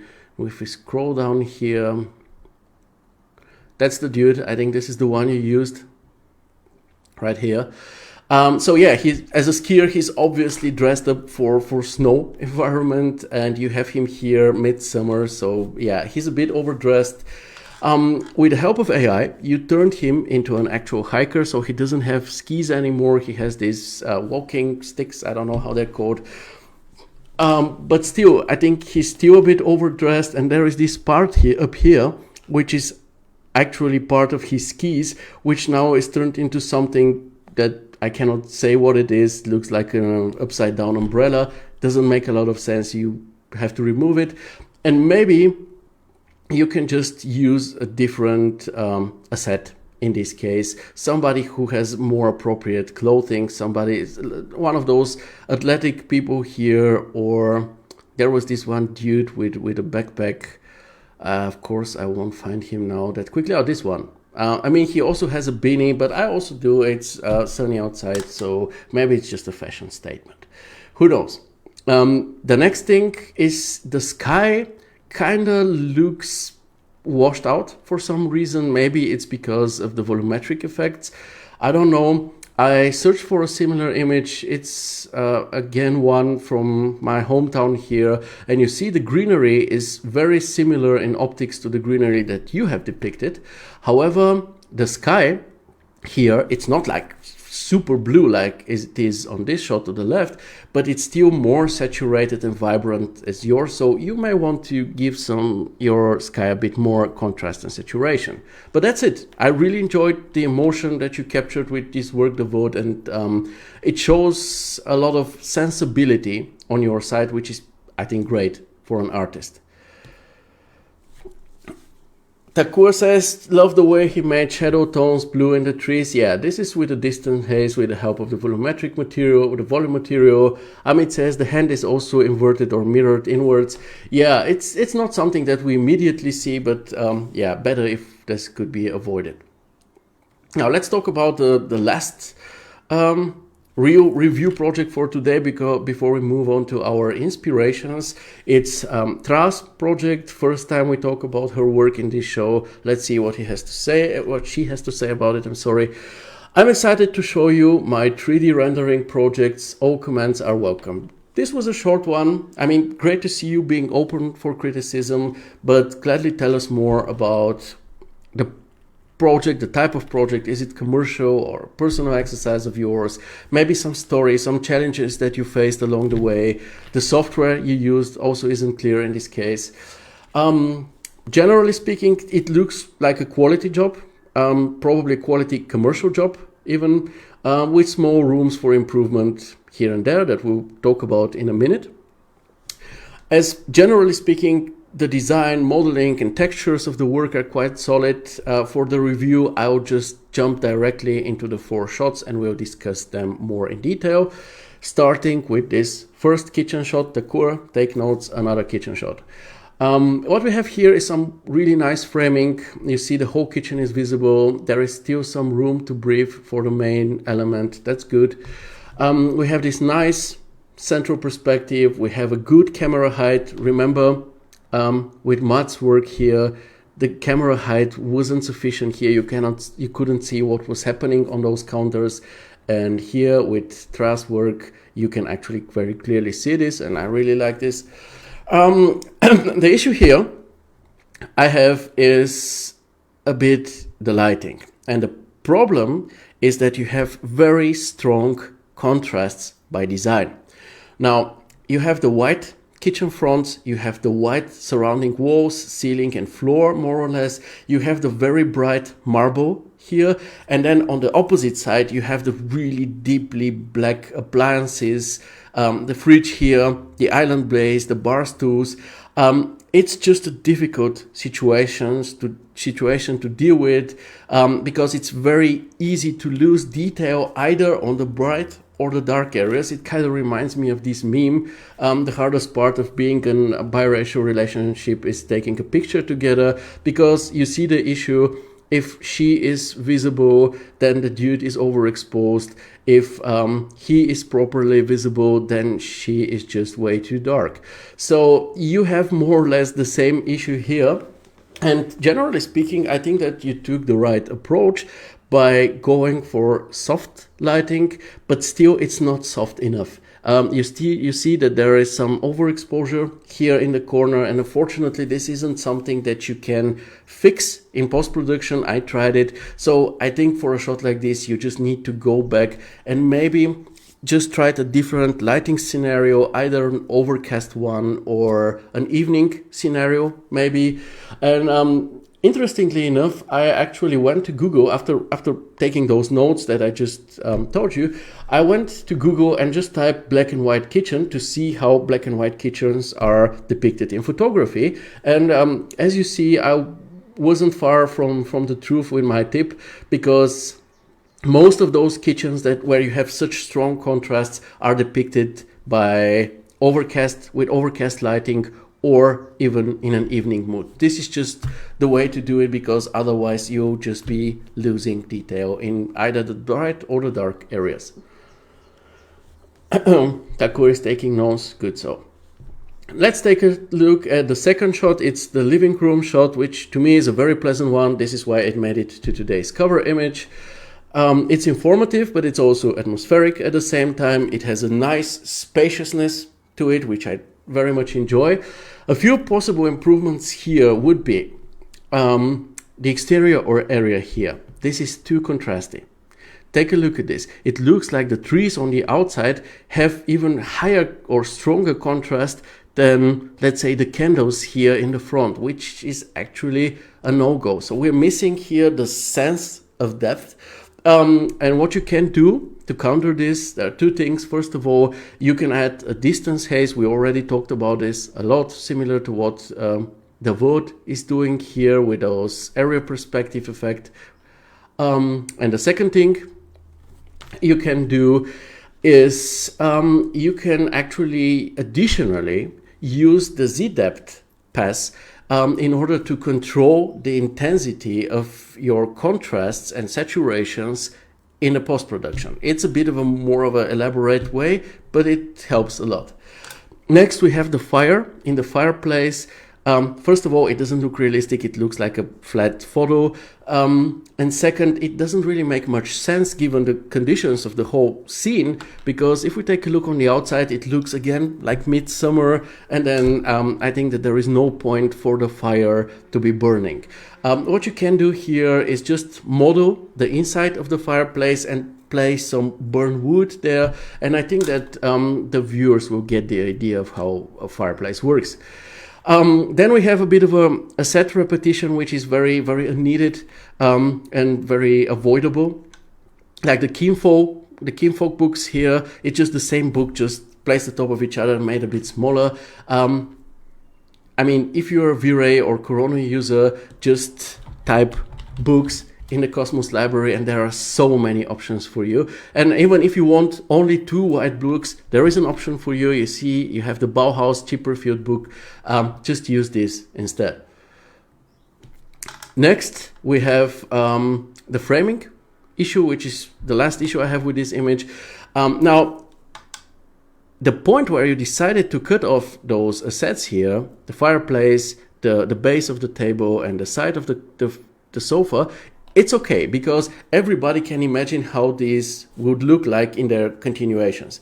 However, I think that this area should be the main focus area of this framing or of this shot, and this is why I don't think it's a good idea to cut it off. So yeah, I tried extending it with the help of generative fill, and I think that the framing like this looks better. This is what I would recommend to you.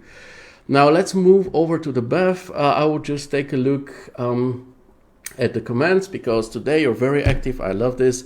Ahmed says, in the second image, the fire in the fireplace looks like an image with flat planar UV. This is what it is. Talked about this.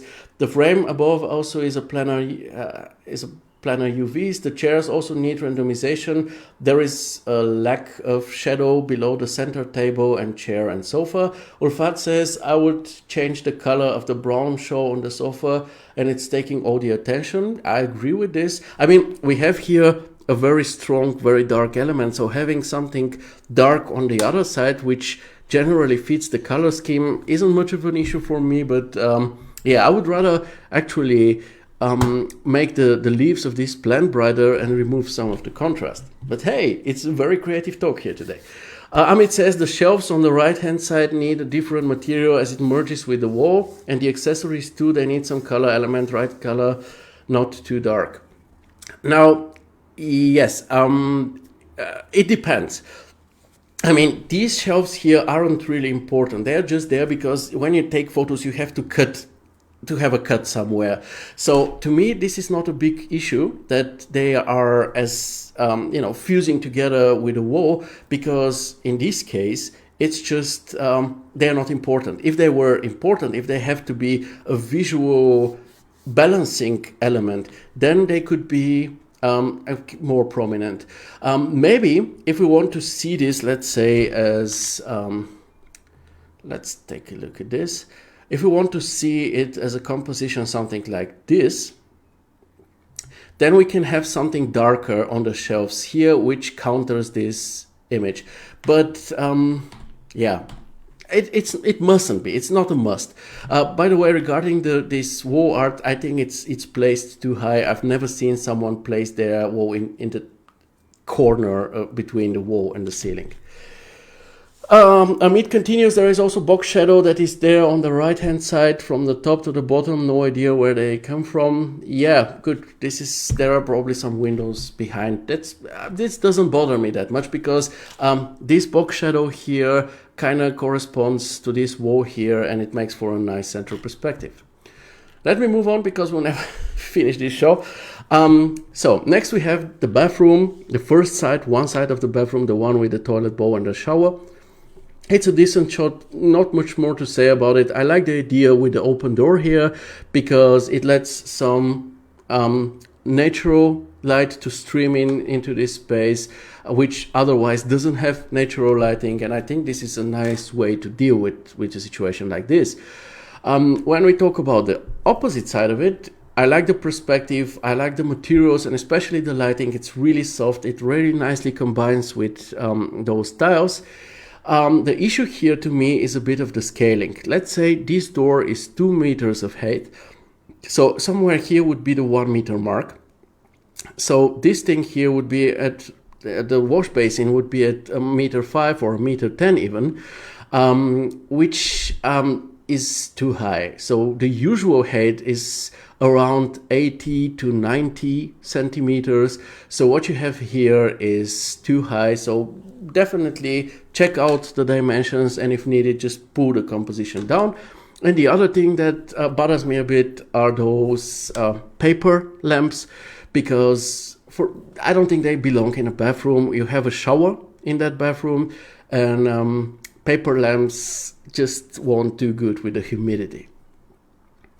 And now let's go to the final shot. It's the home office. We have some nice furnishing here. I like it. My favorite is the painting on the wall. To me, it looks like a Tim Burton version of Bender's Brot. Don't ask, just accept this statement, please. The issue here I have is actually with the framing, because we have a lot of empty ceiling area where nothing happens. There isn't even a lamp there or something.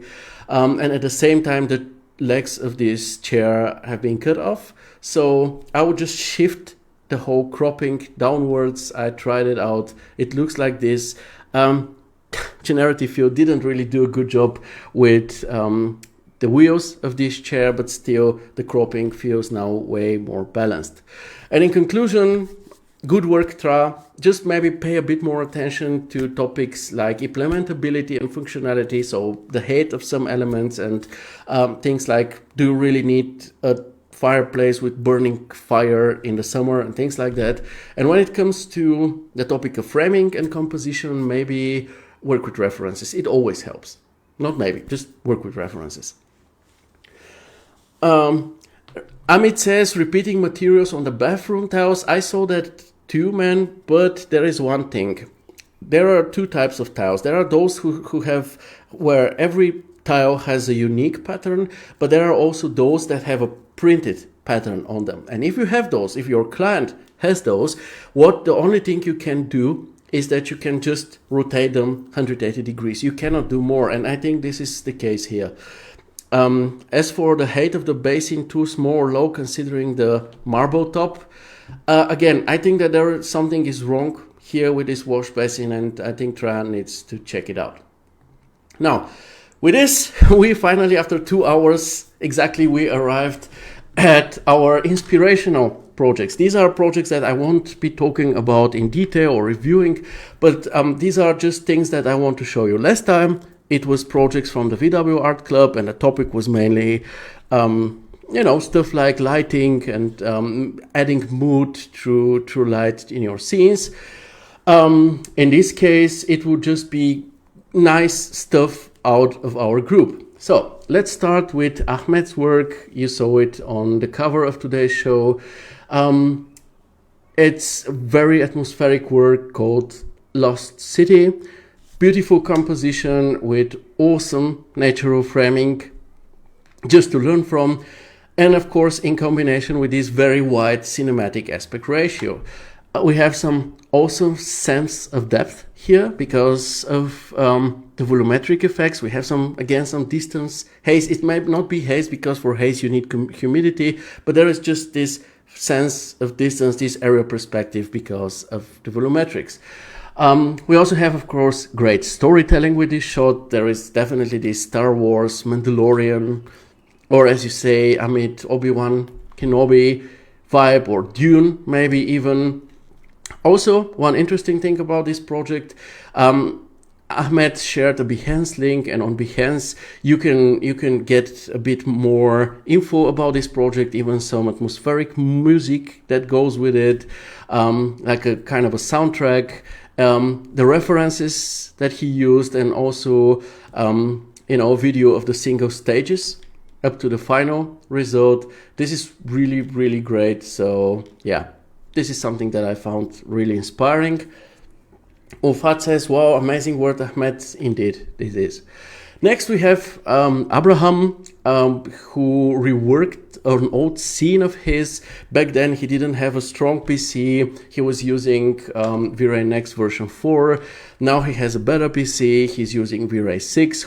So he decided to rework the water because he wasn't quite satisfied with the way his water looked like on a previous state of this image, and he describes all of this in detail. I love this, and he even shared a Google Drive link to the water settings, so here you can go through each setting in order to achieve a similar looking water, and this is for everyone to profit from. And I love this. The water looks great.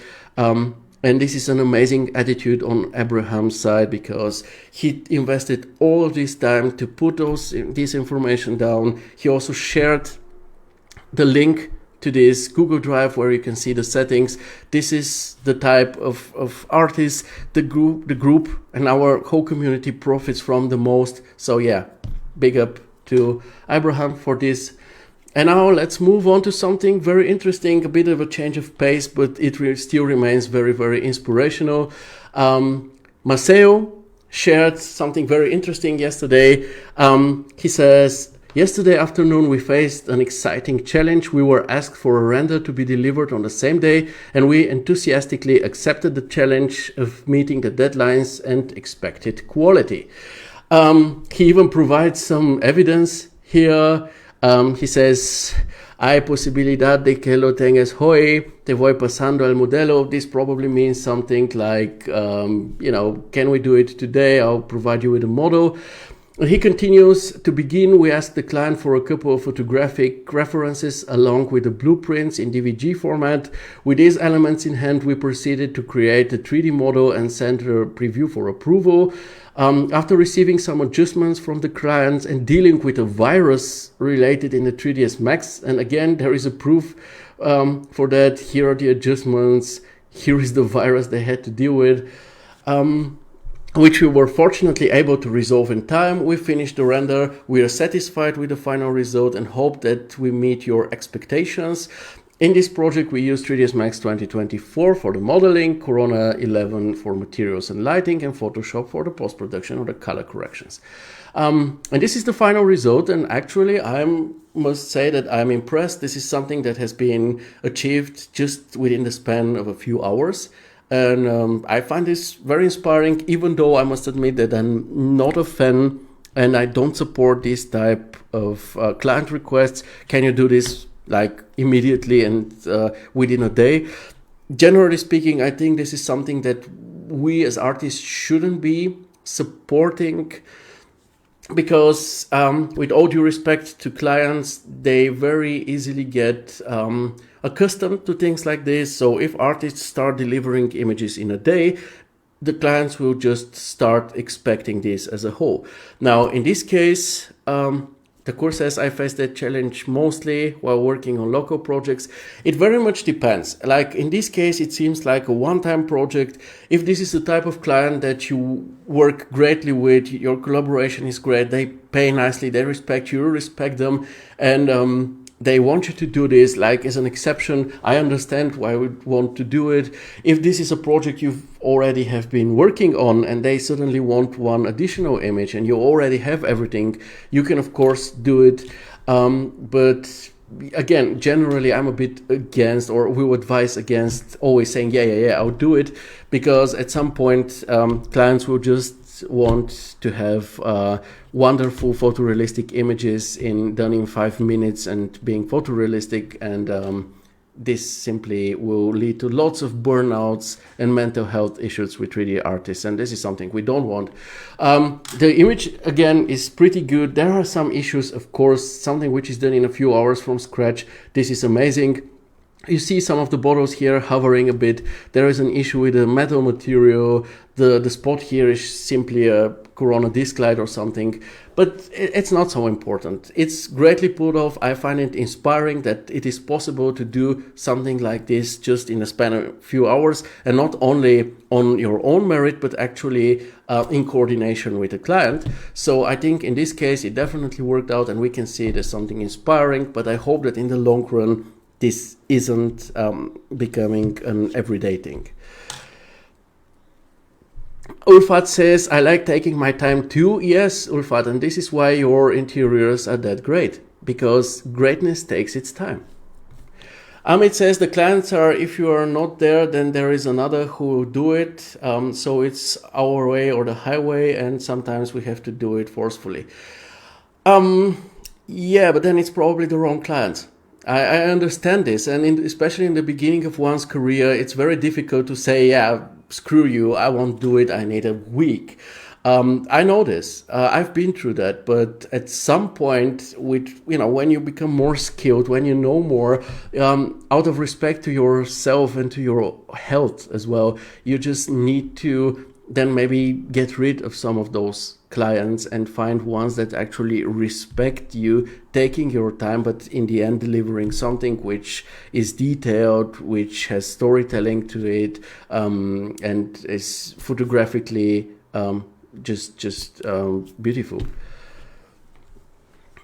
Most of the first-timer clients expect renders the same day, says the Kur. Well, at some point it's also up to us artists to also teach people, because it's not always the case that it's the clients just being assholes. Sometimes they just don't know. A lot of clients that I have met throughout my career just thought that once you have, let's say, the CAD files and the conceptual work is done, the architecture is ready. What I do as a 3D artist is I just take the CAD files, then press the extrude button in my 3D software, everything gets extruded, then I press the populate button, everything gets filled with stuff, and then I press the render button, and then the image is ready. And in order to press 3 buttons, it obviously wouldn't take a month, right? And it was my job to tell them, listen, I need to build everything, then we need to find a proper angle, we need to find a good lighting, then we need to populate the scene, and it takes its time. And if you want a good looking image, you just have to wait. And most of the clients were actually understanding. So if a client approaches you like this, at least try to reason with them, try to explain them what you're doing and why it takes a certain time or costs a certain amount of money. Because if they don't know better, they will just expect a quick result, because they saw somewhere that somebody is creating images with AI just by, a short prompt and clicking a button, and then they think that maybe you're doing the same, but you're not. Amit says I do. That's why I have starting saying no or educating the client that good work requires time. It does. And also I don't want to degrade my work to my start level. And Takur agrees with this.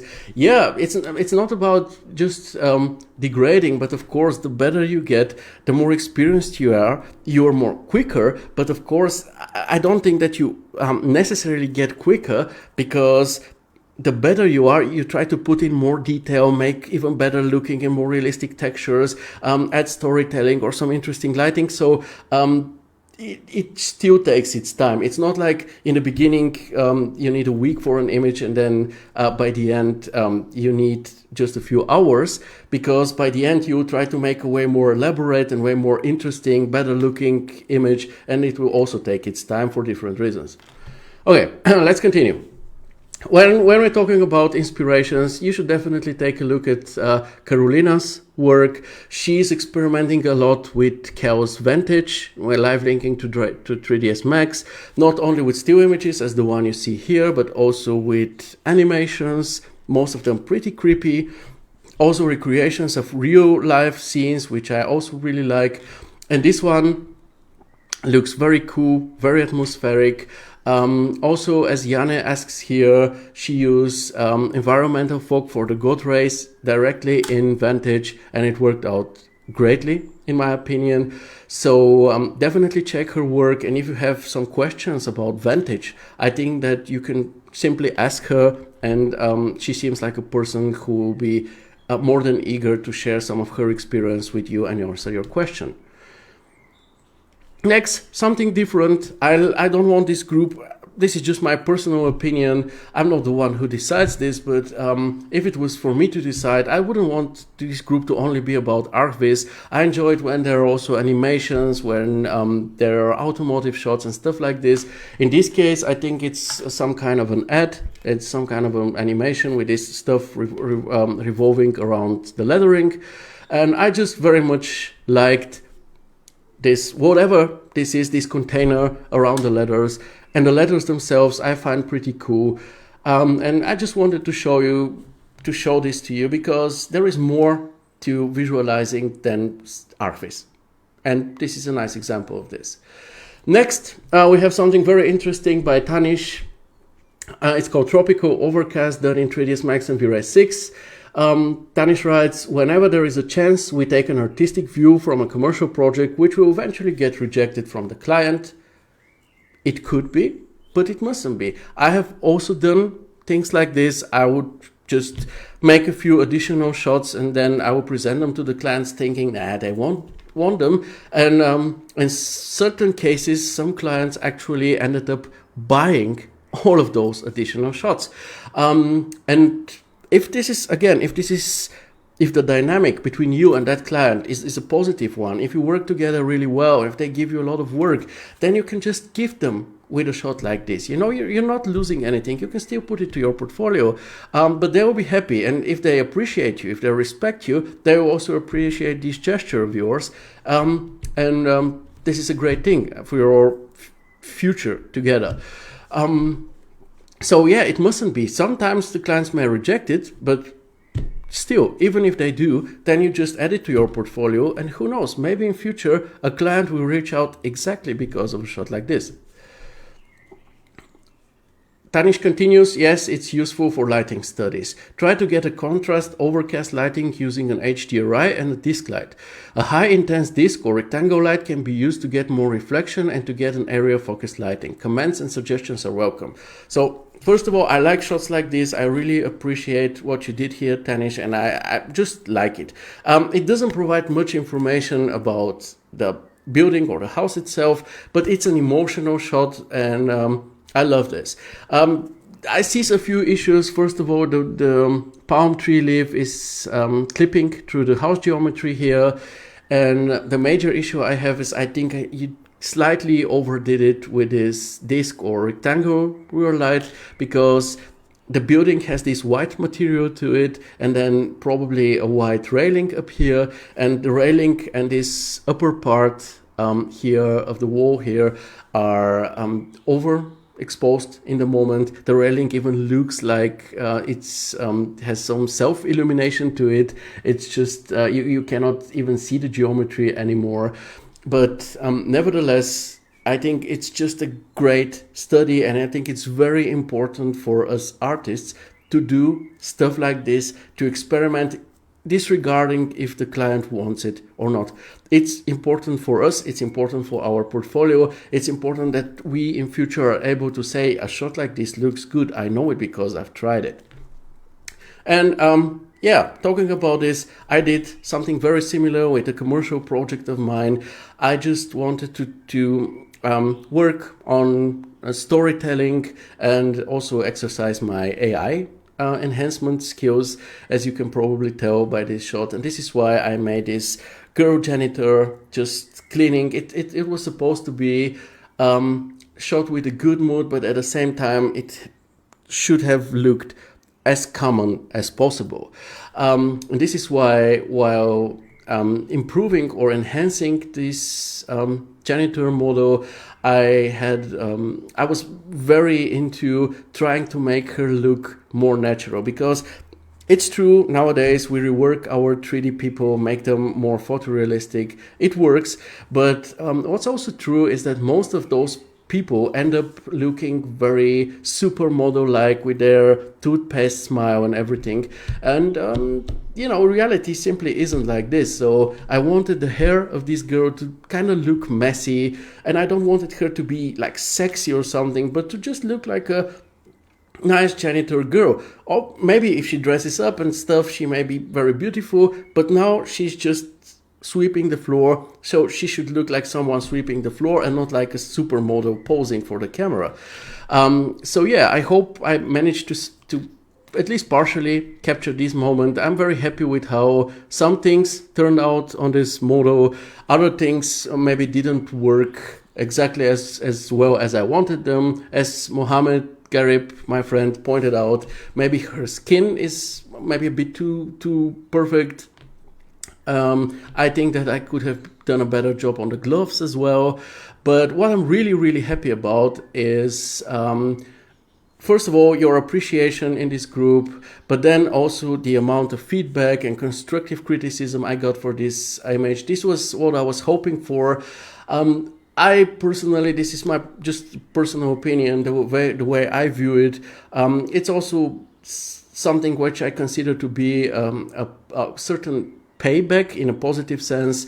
When you provide a lot of feedback to others, and at some point you are the one who shares your work, what I've experienced since I started providing constructive criticism and feedback to others is that people who, let's say, most of the time don't say a word, once I share my stuff, they just come and try to give back to me. They give me feedback and just share their thoughts with me.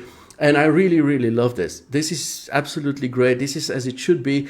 Actually, it shouldn't matter if Mir, Studio Mir, come and share a work in this group. Everybody, even somebody who just opened a 3ds Max yesterday for the first time, made a teapot, should be able to voice their opinion, disregarding how popular or skilled one artist is, or how unpopular or a rookie or novice the other one is. As long as it's meant well, as long as you're trying to help somebody and improve their work, your opinion will always be legit. So I loved all your suggestions. It seems like most of you wanted to see some more God rays coming from the light source, coming from the outside, which I actually started with. I tried it out. The God rays, of course, they are also washing out. They have a certain washing out, how do I call it, effect on the scene, and especially on the person here. And I wanted the janitor to actually be a very crispy model. So I decided to remove them. Of course, I kept some aerial perspective, distance fog, as you see here, so that she sticks out this nicely. But after longs of talks, you see here Danushka also prompting about this. I made a different version where there are some God rays, not too strong, because again, I don't want the washing out to happen. But still, it was a great exchange of ideas, just artists. What we do right now in the comments is what we did here, and I absolutely love this, and I really appreciate your inputs and love them. Ulfat says, great storytelling. It's also new, never saw before. Well, me too. This is why we have to try out new things. But I'm really glad you like it, Ulfat, because next we will be talking about you and your work that you shared in the group. And I will read what you wrote, and we will talk about this.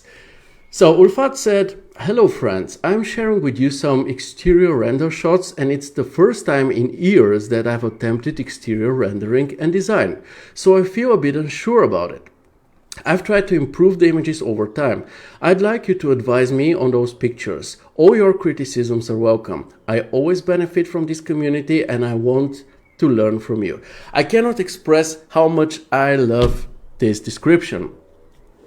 Ulfat is a very seasoned and skilled artist. I have seen projects of hers in the VW art group having more than 1,000 or 1,200 likes, and believe me, it's difficult to get that high. In order to get that high, that means that your work is really appreciated among professionals. It means that you're really good at what you're doing. But take a look at the way she describes her work. I feel unsure about it. I try to improve the images. I'd like you to advise me on those pictures. This is the attitude of a professional. Professional is not a person who knows everything.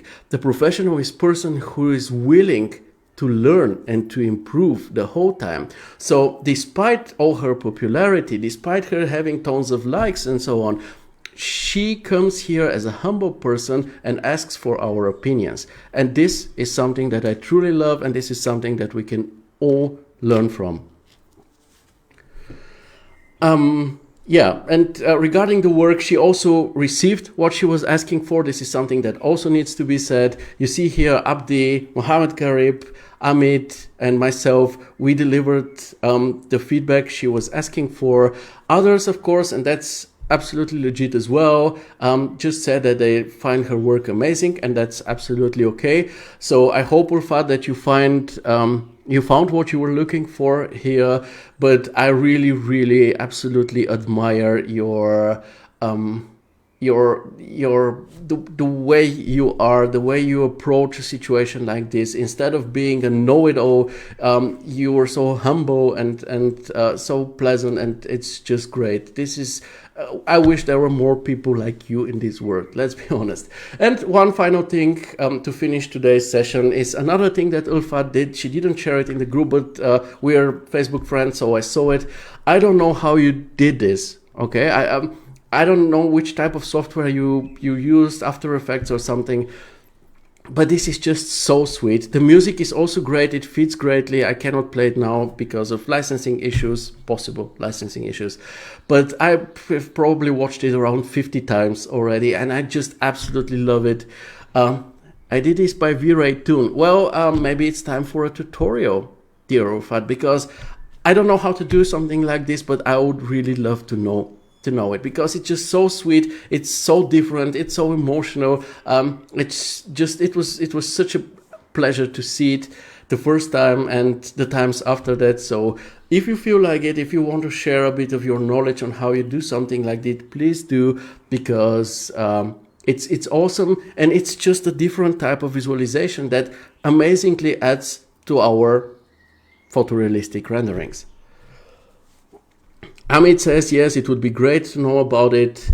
Ulfat says, and all pictures are by 3ds Max, like stop motion. And she says she will do it. This is a great win and a great finish for today's show. So, folks, it's almost 2.5 hours. Sorry for taking so long. I hope you could bear with me on this.